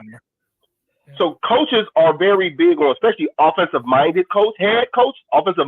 Like if you just get an OC, he has to run his offense. You just have to do your due diligence with the interview with saying, hey, this is our guy. What can you do for him? What can you do for him? What can you do with him? What can you do with the talent we have? We have these receivers. We have this tight end. We have this offensive line. What are your expectations? What do you want to? What is your progression through games? The first 4 games, the next 4 games, the next 4 games. What is your game planning for the season? But when you hire a brand new head coach, and that head coach is offensive minded, obviously we have a GM already. But maybe the stipulation for hiring that head coach is like, hey, I don't think Justin Fields is the guy. So do you just knock that down? But it depends on who the head coach is. If you get a reputable head coach, that's why if you get for instance, if Washington fires their entire staff, including so they fire the entire staff, you can actually offer the job to the enemy because he's technically unemployed. Even if Washington wants to interview him for the head coaching job, you can still offer him the head coaching job. But I think a guy like the enemy because he's been an OC for so long at so many levels. I think and even at the college level where you don't always get to pick your guys if you've already got a quarterback established, is he's used to taking whatever he has and molding the talent into the game plan. That's what makes an exceptional offensive coach. Look who he had as his quarterbacks this year. He didn't have the most talented guys, and he still managed. Although his quarterback got sacked a lot because he holds the ball, and he threw a lot more interceptions. He still put up yards. So if a guy like that can put up yards with the talent they have, then why can't the enemy do the same here in Chicago? He's number 1 on my list, and under him is Harbaugh. You know what I'm saying? And then everybody else take a number. He's not a head coach. But the enemy got Patrick Mahomes another Super Bowl when they claimed that Patrick Mahomes didn't have any wide receivers last year. Remember last year, they got rid of Tyreek Hill. He was in Miami. All they had was Kelsey. They had Juju Smith-Schuster, who was really just looking for a second chance to do anything. They had Valdez Scanley, whatever. They didn't have any legit number 1 receiver. And yes, Patrick Mahomes is special, but guess what? The play calling and the running backs they had, they used the talent they had to get to another Super Bowl and win the Super Bowl versus a very dominant Eagles team. Yes, Patrick Mahomes is special, but guess what? The play calling and using the guys he has for play calling, the enemy cannot be not the guy. So you know the only thing if we're looking at him, Coach Jeff, who else is looking at him? I agree. He's my number 1. He's number 1 on my list. If Washington gets rid of the entire coaching staff, that means that they're going to try to retain him as a head coach. I don't know what the Raiders are going to do. I think they should keep Antonio Pierce, but I think so. They fired a coach a couple of years ago. They had the special teams coach take over, and they didn't keep him. So, but Antonio Pierce is more of a defensive guy, but I don't know if I would bring him here. But he's a guy. He's a younger guy as far as no. We need that offensive minded head coach. You know, OC. You know, and we have to right now. Abstain. We have to abstain with having a defense like you. I'm not saying you can't, but you can't if you get rid of Eberflus. The next defensive coordinator you have, he can't be a 3-4 guy because we're not set up for 3-4 anymore. But Ron Rivera is a 4-3 guy. He's a 4-3/46. Just to make sure both. But in modern football, you don't run a whole lot of 46 because teams don't really run it like that. You don't. You can't blitz. You don't. But he is a 4-3 guy. More cover 2 than anything. 4-3, cover 2. Let me ask you this real quick. Do you think if they keep Eberflus as the head coach, do you think they'll just bring in the one dude that's been doing scouting for them all season from Carolina to be the new defensive coordinator coming into next season? First of all, quick commish. First of all, the one from the Panthers. Let's you know what I'm saying. If Puss, I'm saying Puss has to go. If Puss goes, Getsy has to go with him. But No. You know what? I've never thought about that. If they win these next 2 games, or if they win one of the next 2 games, now I don't want to say these next 2 games, but say they win this game and they lose to Green Bay or whatever. If they win the next 2 games, guess what? It's still Guess what? If they win the next 2 games, it's still a single season win for 2 years in a row. You know what I'm saying? You know what I'm saying? That's not good, man. That is not good. You know what I'm saying? And yes, every game, yeah, that's what you say. I'm saying no. I'm saying no because a 4-3 defense, you know what I'm saying? You can find a D coordinator, like saying that like 90% of the league runs a 4-3. So you can find a D coordinator out there but to coach this defense that we have without changes. You know, you add a 3 technique. I say this every week. You add a 3 technique D tackle. You add another pass rusher. You know what I'm saying? Yep. And maybe show up that linebacker position, man, and bring a D coordinator, one that's already been in the league, one that knows what he's doing. You know what I'm saying? One that like I'm saying Rivera, but not Rivera. You know what I'm saying? I'm saying one that's been established, one that's established, can take this defense that the Bears have, add pieces to it. They're gonna be stout. We talked about that secondary already. You know what I'm saying? Just add pieces to it. And linebackers, Kevin Warren sees it. And linebackers are good. Linebackers are good. I'm not a Sanborn guy. You know what I'm saying? Personally. He's your third linebacker anyway. Yeah. He does. When he's in the game, he's only in the game about 20% of snaps. He makes good plays. I just always have said that I don't want him on the field 80 plays a game because I agree. That's all I'm saying. That's all I'm saying, man. When it comes to the passing aspect, yes, he's a student of the game. He tries hard and all that great stuff. But guess what? All that try hard ain't gonna help you with a tight end or a slot receiver who's gonna get behind you and you can't catch him. Real talk. Real talk. You know what it sounds like? You just called him. He sounds like you just called him a Rudy. He's a Rudy. No. No. He's not Rudy. Most overrated football movie. Good one. Most overrated football movie. Most overrated football movie. I don't know about that, man. I don't know. I didn't mean to sidetrack y'all. Go ahead. I'm a sucker for the underdog, man. I'm a sucker for the underdog. Rudy was a rah. I want the talent. I want the spoke 3 guys, 6'6". I want the Randy Moss. You can have Rudy Rudiger. I hear you, bro. You can have a 5'11" defensive end. I'll take the 6'6" receiver. Nothing. You're 100 nothing. And you hardly got a speck of athletic ability in you. I hear you, bro. I hear you. But with the defense, we have a lot. The linebackers are set. They're in the contract.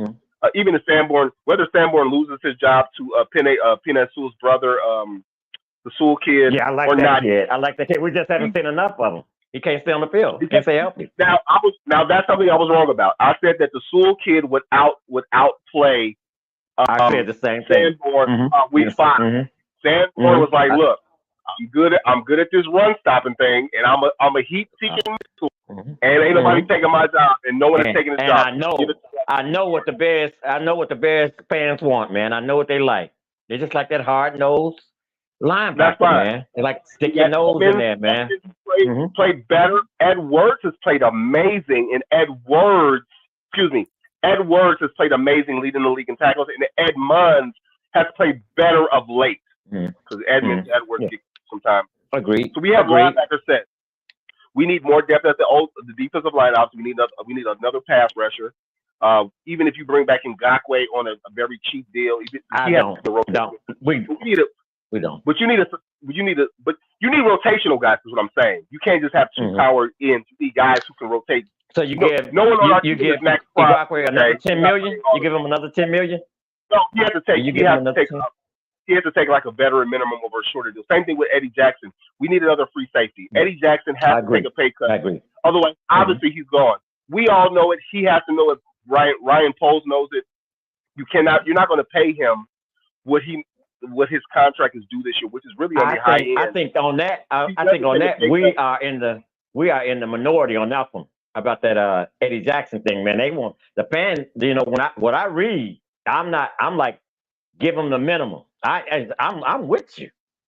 Well, I'm like, let him go. I'm like, let him go. I think that's an option. I think if he doesn't take a pay cut, they're going to let him go because they will get that money back. But I don't. But since he plays an integral part in that couple, I think what's going on, Crazy. I think that the free safety you get can't be a drafted free agent. I think you got to go get a free agent, veteran free safety. Because although they play the base cover 2, that free safety that roams because Brisker's he's not a rolling free safety. He's in the pocket. He's a Mike Brown. He's a Mike Brown. Yeah. You need a guy who's rangy. So you need a guy who's relatively young, but not on the other side of 31, 32. Because you need a veteran who can still get those those interceptions from that back end. And Brisker's not really that guy because that's not really what he does. He had a few here that that's not his role. And then you develop the corners you got. You got Kyler. You got Stevenson, who's going to be better next year. Like, if you don't think that kid's going to be better next year, you are crazy. I do. Yeah, he's going to get that pick. I do. Stevenson's our 4th leading tackler in his rookie year. People this year have been so critical of him. I'm like, you have to remember, he's a physical corner. So, yes, he's going to get a lot of penalties. Yes, he's going to get burnt a lot because he plays so aggressive. But you can't make a guy who plays that aggressive less aggressive because then you take away that part of his game. He almost had a lot of that is just technique. A lot of that is technique, man. That missing angles, missing tackles. You know what I'm saying? Being that, I agree. I agree. He's going to do nothing but get better. He's athletic enough. He has enough intangibles as a corner. He's athletic enough. He's big enough. He's strong enough. That guy is factually going to get better. Like, I would be surprised if he regressed next year. Like, he's just. I don't see it. I don't see it. Like it would surprise me. It would surprise me if he regressed because all he has to do is learn what he can and can't get away with his aggressiveness. Okay, I can't do this because he's definitely under a microscope on the field. When he's out there, the rest are definitely watching him. And he's getting picked on because he's not Jalen. So I think he's gotten better from week 1 to week now. Like, if you look at his first 3 weeks, he was getting torched. Yeah, you're gonna have Mike Evans, a future Hall of Fame receiver, beat you deep. Mike Evans beats everybody fucking deep.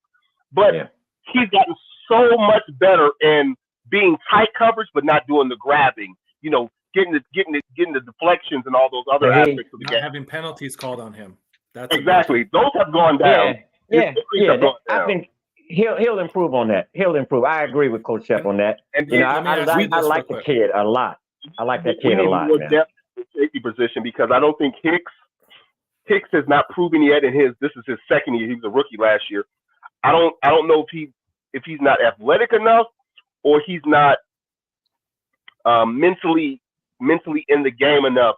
Because when I do see him, I think he plays slow. I don't think he's slow. I think he plays slow. Like he's not slow. Playing smooth. The game that he could not be as athletic. He's not letting the game come. He's not letting the game come to him. He is not. He is not. And this is the second season, so we really don't know Coach yet. You know,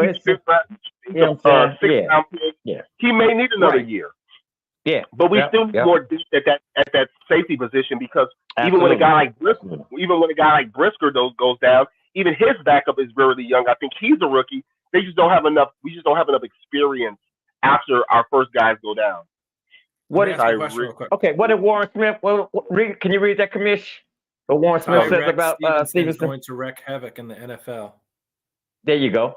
Yeah, absolutely. So Warren. Let me ask real quick: how would you guys feel, or how would you guys feel if they moved on from JJ and made Stevenson the number 1? They're not going to get rid of JJ. Bro, if they I'm not saying I want them to. I'm just saying that does happen. If they did, I mean, you know what? Stevenson hasn't shown that. He hasn't shown that, Commish. He hasn't shown that he can. He hasn't shown the number one.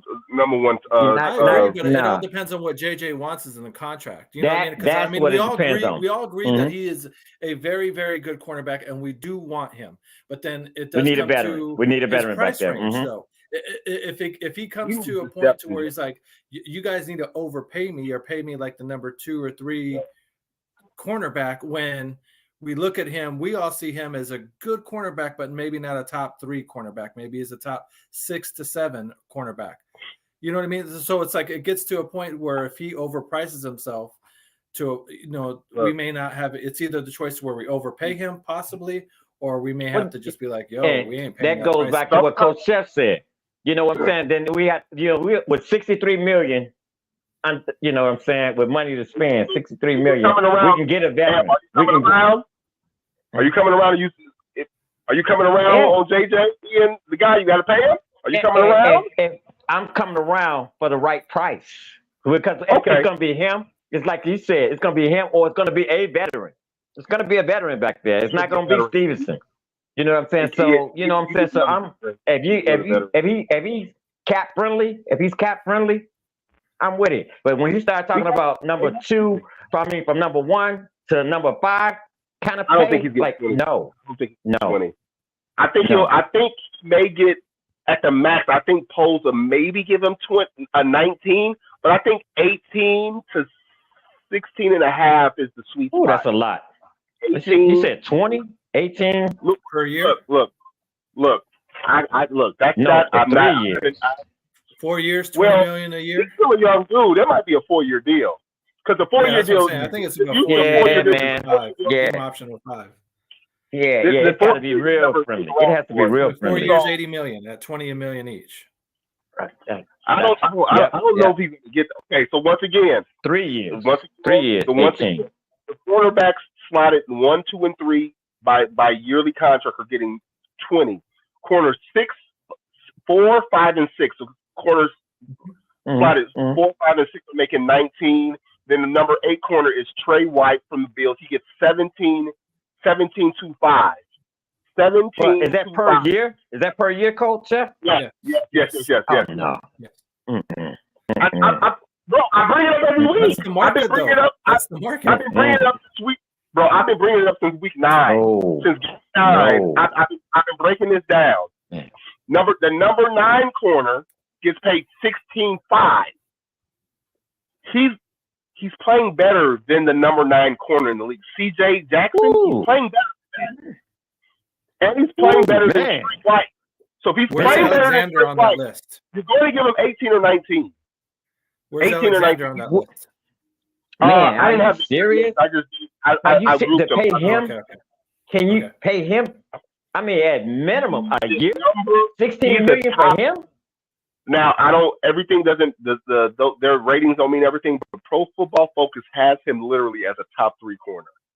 Nah, he doesn't get that money. If I'm the GM, he doesn't get that kind of bread, man. Nope. But you gave 18 to Edmonds. What? You gave 18 million to Edmonds. Yeah, but Edmonds is a baller, man. Edmonds is a baller, and he's made a difference. He's made a difference. You know what I'm saying? He's been outplayed by Edwards. Edwards got less. Yeah, he's a baller though, Coach Jeff. Go ahead. Edwards tackles for the season 143. Edmonds is second with 98. So there you go. Edwards is definitely way performing. Edwards has 2.5 sacks. Edmonds does not have a sack all this season. Yeah. That's his first season here, man. That's his first season here. You know what I'm saying? You can't compare him. Edwards' first season here too. Yeah, who? What I'm saying? Edwards' first season here too. That's what I said. Yeah. That's what I said. It's his first season. You know what I'm saying? And Trey Edmonds too. Both of them. Edwards was the guy that they paid less, and he's outperforming the guy that they paid more. Yeah. Yep. He's outplaying Edwards. Edwards is outplaying the guy. Edwards is the kid local. He's from. I'm not gonna say he's from Chicago, but he's from Illinois, Cook County, something like that. Yeah. Right. I think he's from DuPage County, but he's a local kid, and so is Sanborn. Sanborn's a local kid. But so is Komet as well. Komet was a Bears fan. A local kid too. Yeah. All I'm saying is that based on this year's contract, JJ's going to, even if he doesn't get it here, he's going to get. That's why I say that no, you don't give him 20, but you gotta give him at least. I was saying 18.75. 18.75. 4, because the fourth year you front loaded. The fourth year doesn't matter. No one ever sees the last year of their contract in the NFL anymore. Yeah, that's true. It's written. The contracts are written on napkins. They fucking tear them up at the end if they need to. Like, it's not even about. It's really not even about the yearly deal. It's also about that signing bonus. Now that I don't know have the numbers on, but if his signing bonus is higher, then maybe you can scale back on the year on the per year. Like maybe you can get him for 18.5, but if you up the signing bonus and then front load the deal to where the last year doesn't matter. But shit, even in his 4th year, he still won't be 30 years old. I think he's like 24. I think the other thing 20, too is seeing the money that the 25. GM is given to these other guys. Seeing the money that the GM's given to these other guys, he may be looking at it too, like, yo, I've been here. These other guys haven't been here. Like, you should at least pay me. But those guys are getting small contracts. Those guys, like even the kicker and Billings, those guys are getting extensions. Their extensions are so minimal.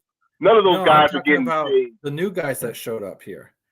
You gave a new contract to Sweat. You gave a new contract to Sweat. You know what? New contracts to all these new guys and pay them good money. You should be able to pay me every penny. He's worth every penny that the Bears paid him. So far, JJ been. Yeah. Like, okay, here's a stat. Here's a stat that I saw on I'm going to give credit to another show, Swift Sports. I'm sorry, give that, but I watch a lot of different shows. He was This is separate because another person who's coming up on a contract renewal is Tevin Jenkins. So everyone said Tevin Jenkins is one of our best linemen, but he doesn't stay healthy. And there's a stat that came up that says, so what Swift did was he took the best. So what would you say is the best? Who's the best tackle in the NFL? Most people would say it's Trent Williams for San Francisco, right? It is Trent Williams. Trent Williams has not played a full season in over 7 seasons. Yeah.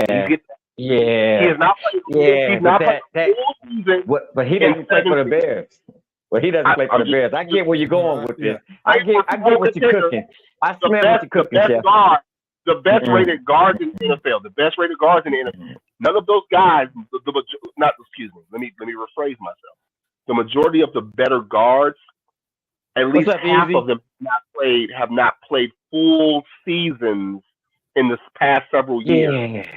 So why can't you pay a guy who may miss a game or 2 or 3 here? A game or 2. A game or 2. Chef, come on, Coach. Chef, come on, man. He has to be. I worry about his back. He has to be. If we're going to keep him, there's not a player on the offensive line who's played all every game. He has to be. Check it out. You don't.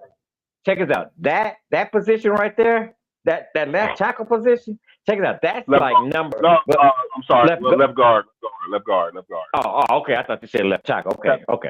No, what I'm saying. So my point was that none of our offensive linemen have played a full season. None of them. Oh, they got. We got to revamp that whole line, Chef. We can talk about that. that entire old line. We can start with the center. Yeah. What? David. Don't get me started, man. Don't get me started. But they're not going to get rid of him right now. Anyway, let's we gotta wind this baby down. The betting numbers. We're coming up about 2 hours on the show. Do we want to get into the betting lines? Yeah. I got them. Yeah. You got them, Chef? Or you want me to do them? No. I don't have them. I have them. Okay. Well, we got for kicks and giggles, just for kicks and giggles. We have Atlanta plus 136. You got Chicago minus 162. Right? The over and under is 38 points. Right? The money line, 38. Yeah. So they're expecting a run. They're expecting a run against the Bears, man. Mm-hmm. Keep on the ground. What's the forecast? Yep. The money line for the Bears. You bet $20, you get $32.34. I'm sorry, that's for Atlanta. That's for Atlanta. Right? The spread, Chicago spread. Bears are minus 3. But I was just about to say, Chicago spread is minus 3. So they're getting a typical 3 points. Giving up 3. And giving up the 3 points for home field advantage.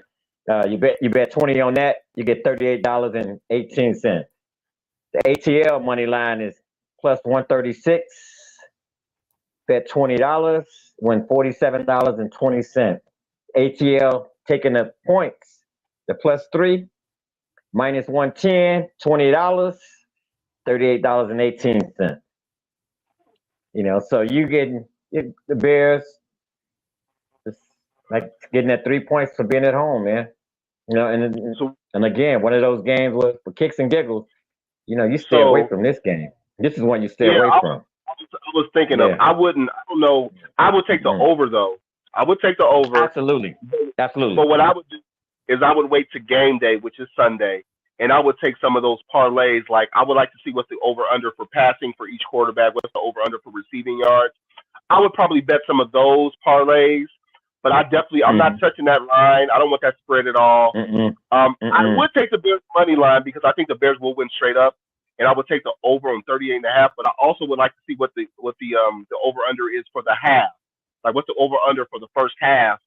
If it's 38.5, the over under first half it's got to be like 18 or less. Yeah, this season. Go ahead, Coach. Go ahead. You got the stats. This season I stayed away. Even on my parlays. When I do a $10 parlay, I always stay away from that halftime, that points thing, man. With the Bears, okay. I always stay away from it because you never know what you're gonna get. You know what I mean? So, are we gonna be explosive? Is JF1 and the offense gonna be explosive in the first half, or we're gonna turn it on in the third quarter? So I always kind of like stay away from that, man. Even though the over and under is 38, so you divide that by 2, you're 16. I'm taking the over. I think one of those teams is gonna get for 20. Like I don't think we're gonna keep them under 15. I mean, we could, but I think we could score. Like I took the over for the Cardinals game. I think I hit the over. You did. I didn't write it down last week. I took the over. I think they hit it. Both teams hit it. Because I think it was like 43 or something like that last week. Yeah. So we're gonna get into that right now because we got to wind it down. Predictions. Wait. But what I would say is what I'm going to try to do is I'm going to try to show on Sunday morning what the over under is for like receiver yards or whatever, and I'll tell people what I'll pick for like those parlays, those smaller parlays, but usually those don't come out for like a day before or day of. They usually don't have like the yardage up yet. So okay. So hypothetically, like say the number is I don't know, DJ Moore receiving yards over under like 60 or something like that. I'll be picking those type of plays. You would take the under on that one because he's hurt. So I don't even think he's gonna be. I don't think it's. He's hurt, man. He's been full participation though. He's been full participation this week. Yeah, but you saw him, Coach. Yeah, you saw him. You know if we're that guy, he's a baller. For that last he's game, a baller. and he's if the ankle bothering him that much, they would have gave him limited practice. He's a baller, man. That guy, you know what I'm saying? I just, you know what I'm saying? I like players like that. You know what I mean? He's playing hurt for like what? For like what? I just love players like that, man. You know, he has nothing. You know what I'm saying? Contract. He's not looking for like Mooney. He's the exact opposite of Mooney. They're he's different. A baller, man. Just because that's who I am. One is borderline elite, the other is just a number 3 receiver. So they're just different guys, athletically and playing wise. I'm talking about. It's so disappointing to see him. He's the one that's is regressed. Right. He's the one that came out like a firecracker started up, and then each season's gotten worse and worse. It's gotten worse and worse. It's not all on him. I get it. The offensive system's been shit, but he hasn't been able to work his way around that shit. Sometimes, like Coach said, it's bad routes or where he's turning around on a ball where if he just keeps running fucking straight and looks over, it's going to hit him right in his hands and he's off to the end zone. When it's a screen, he's not blocking. Or he's not blocking the way he should. He's just been mopey these last few games. And a lot of, like you said, a lot of that's got to do with play calling also, or some of that, not a lot of that, some of that. You know, it's play calling. You know what I mean? But he's playing for a contract, and he looks like trash. He looks like trash, man. So I wouldn't let him go. And that's why that Marvin Harrison Jr. thing, you know, man, that goes to the Chiefs. That about Marvin Harrison Jr. If we don't get him, man. The kid from Florida State, he'll work. He'll work. The D end, or the receiver? Yeah, the receiver. Because I like Foulmouth. He likes the LSU receiver. I like the Washington receiver. Sounds like like it there's a a lot. lot of good receivers. The receiving depth it's is it's, pretty deep this year. it's like at least 5 good ones. At least 5 good ones. You know, But off the top of my head. let's go get ahead and into get into predictions because we're getting on Yeah. 2 hours here. Okay. yeah. So, No what are problem. your guys' predictions for the game? I'll go first. Whew. I gotta eat my words, man. I gotta go back on my prediction. Anyway, I gotta go back on my prediction. I got the Bears taking this one. The 38. Got the Bears taking this one. 21-10. Bears. Ooh. 21-10. Okay. Nice. Very nice. 27-17 Bears. 27-17 Bears. 27-17. Yeah. Get the running game I'll going, say- man. Score. Mm-hmm. I'll say 24-21 Chicago. Ooh, Oh real wow! Ooh. Yeah. They'll get that 3. Miss. The coaching staff, yeah. I think, will keep them in it. It's just, man, I just really It's the don't. Bears. There's Trust no the adjustments. Bears, man. There's no adjustments from the offensive coordinator. Once we get out of halftime, and the defense has any kind of clue and can put something together and against our offense, Getsy doesn't know how to fucking get out of that or adjust from that. So you believe we're going to be trying sitting on to the edge of our survive. seats Got the lead, again? is You trying believe to we're going to be survive. sitting on the edge of our seats again? It's going to be a nail Probably. biter again Consistently for a team that we should pretty much win this game. It's And been it's the New story Year's of the Eve. year. That's all year. Win It's this been New like Year's that. Eve. Yeah, that's true. That's true. All right. So I don't want it to be that way, but it just is. I agree. Hey, you know, when I'm talking about, I'm going back on my word, you know, on my prediction. I'm going back on my prediction because I said That was we hard wasn't for going you. to I win can tell you another did not game. want to do that. Yeah, man. I'm like, I just want them to beat You know Green what I'm Bay. saying? If they lose against That- Atlanta, but then that- beat Green Bay, that right there. That dude, right there. all right, let's You know what I'm saying? If you're really a Bears fan like I am, I said they wasn't going to win another one. But you got to beat Green Bay, man. You just have to. You just have to beat Green Bay, just because they're the Packers. We have to. I agree. You know what I'm saying? And I believe I'm not. You know, even though I said we wasn't going to win another one, they could lose to Atlanta. I don't care. You got to beat the Packers, man. You have to.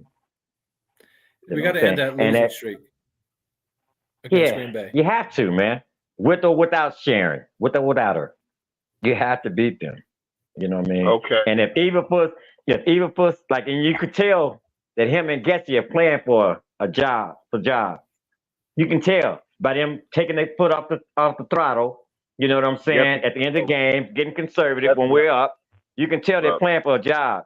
So if you really want a job, you better be making a real game plan for those Packers. You know what I'm saying? You better have it. You better be working on that right now.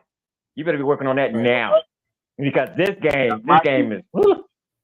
Unfortunately, that might be a reason why they lose this week. If they put too much in pre-game for. You know what? Packers. You know what?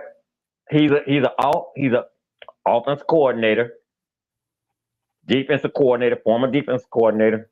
Man, get it done, man. Get it done. Hey, you know where everybody knows where I stand on this coaching staff.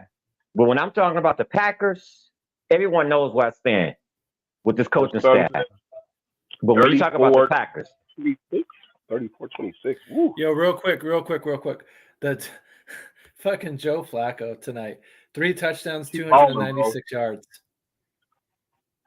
Oh my! 3 touchdowns, so off the fucking couch. Told y'all, man. Balling, for sure. Told y'all, he's a vet. That dude don't shake. Comeback player of the year. No. No. Who is that? He hasn't done enough of that. Who is that? Who is that? Who is that? Either the Hamlin kid, even though he hasn't played a lot, but DeMar Hamlin I can see that. Crap. Who else was out? If the Browns make the playoffs, check this out. He will be the comeback player of the year. Oh no, he hasn't. He gets the Browns to the playoffs. Michael will be the comeback. He will be the comeback, and he's a quarterback. And he's a quarterback? They can't win the division because of the Ravens. They can't win the division because of the Ravens. But they're going to make the playoffs. Because Black... Yeah, Look, he'll be the comeback player of the year. I'm proud to tell y'all that Joe Flacco cannot be shook by throwing no interceptions. That dude is a gamer. He might not be elite, but he is a veteran. Veteran quarterbacks do not falter who have won Super Bowls. They don't play scared. He threw a pick six, and they still up 34-17. Against who? Who they playing? Yeah. Jet defense. That defense is good. But as of late, that defense has folded like a cheap suit. So they're not playing for anything. They're getting tired. That means nothing, man. Yeah, they're not playing for anything. At the beginning of the season, you could say, the Jets defense was stout. Yeah. Tomato. Football is football. Yes, it is. Any given Sunday. Mm-hmm. Yes, it is. Mm-hmm. So on that note, we want to thank everyone for watching. If you're on Facebook, go to YouTube, hit the like and subscribe. Tell a friend. You know what I'm saying? And in closing, I'm saying thank you. Thank you for tuning in this entire year. You know what I'm saying? I want to thank Crooked Commish for producing and filling in and stepping in for us. Everyone have a happy, safe New Year's Eve. You know what I'm saying? Happy Kwanzaa. You know what I'm saying? And yep, absolutely. And we'll, God's willing, God's blessings, we'll see you next year, man. Thank you. Absolutely. Thank you, guys. Have a very good holidays. Have a good New Year's.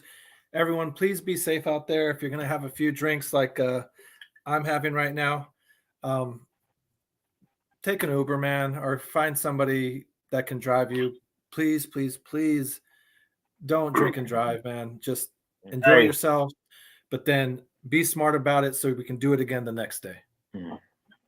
So, but thank you all for tuning in, man. I really appreciate it. And we're going to see you again next year and redo this thing again. Yeah. Chef? Thank you, Cookie Commish, for producing today. Thank you for leading the show. Thank you, Amp. Thank you for everybody who tuned in. Thank you for all your comments and support. Please, yes, I'm begging. Please like and subscribe. Leave your like.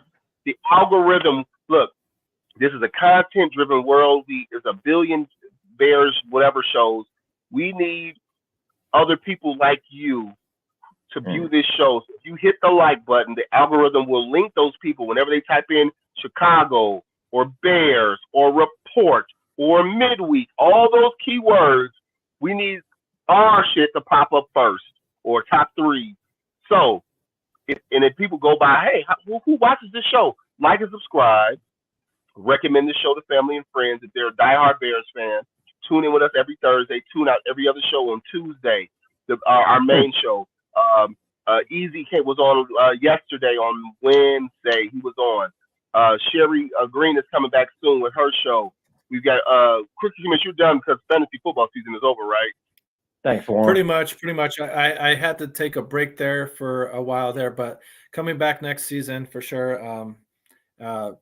Around draft time, we'll definitely be talking about the rookies coming out and whatnot and stuff. Most definitely. We'll get it back going and we'll do it better. Thank you to everybody who tuned in. Thank you to all the family and friends. Like and subscribe, of course. And yes, be safe on this new year. Warren Smith. From a man who has a DUI on my record, it is not worth it. Even if you survive it, the money that you will waste because of a DUI, trust me, you will regret it. If all else fails, if you're with friends and family, have somebody be a designated driver. Ride shares will be out. Who cares about the surplus? Save a life. Get a ride. Okay? Save yourself. Get a ride. Ride with someone who's not going to intoxicate themselves. Know your limit. At this point, we all too doggone old as it is, man. I'm going to be eating dinner with my woman and some friends and doing karaoke in Chinatown. And, I'm going to pop the question. So, but, hey, other than that, man, thank you. Blessings and peace and blessings to everybody out. And see you, God willingly, into the next year. Deuces. Inshallah, for those who speak a little bit of Arabic. Until next year, guys. God will. Take care.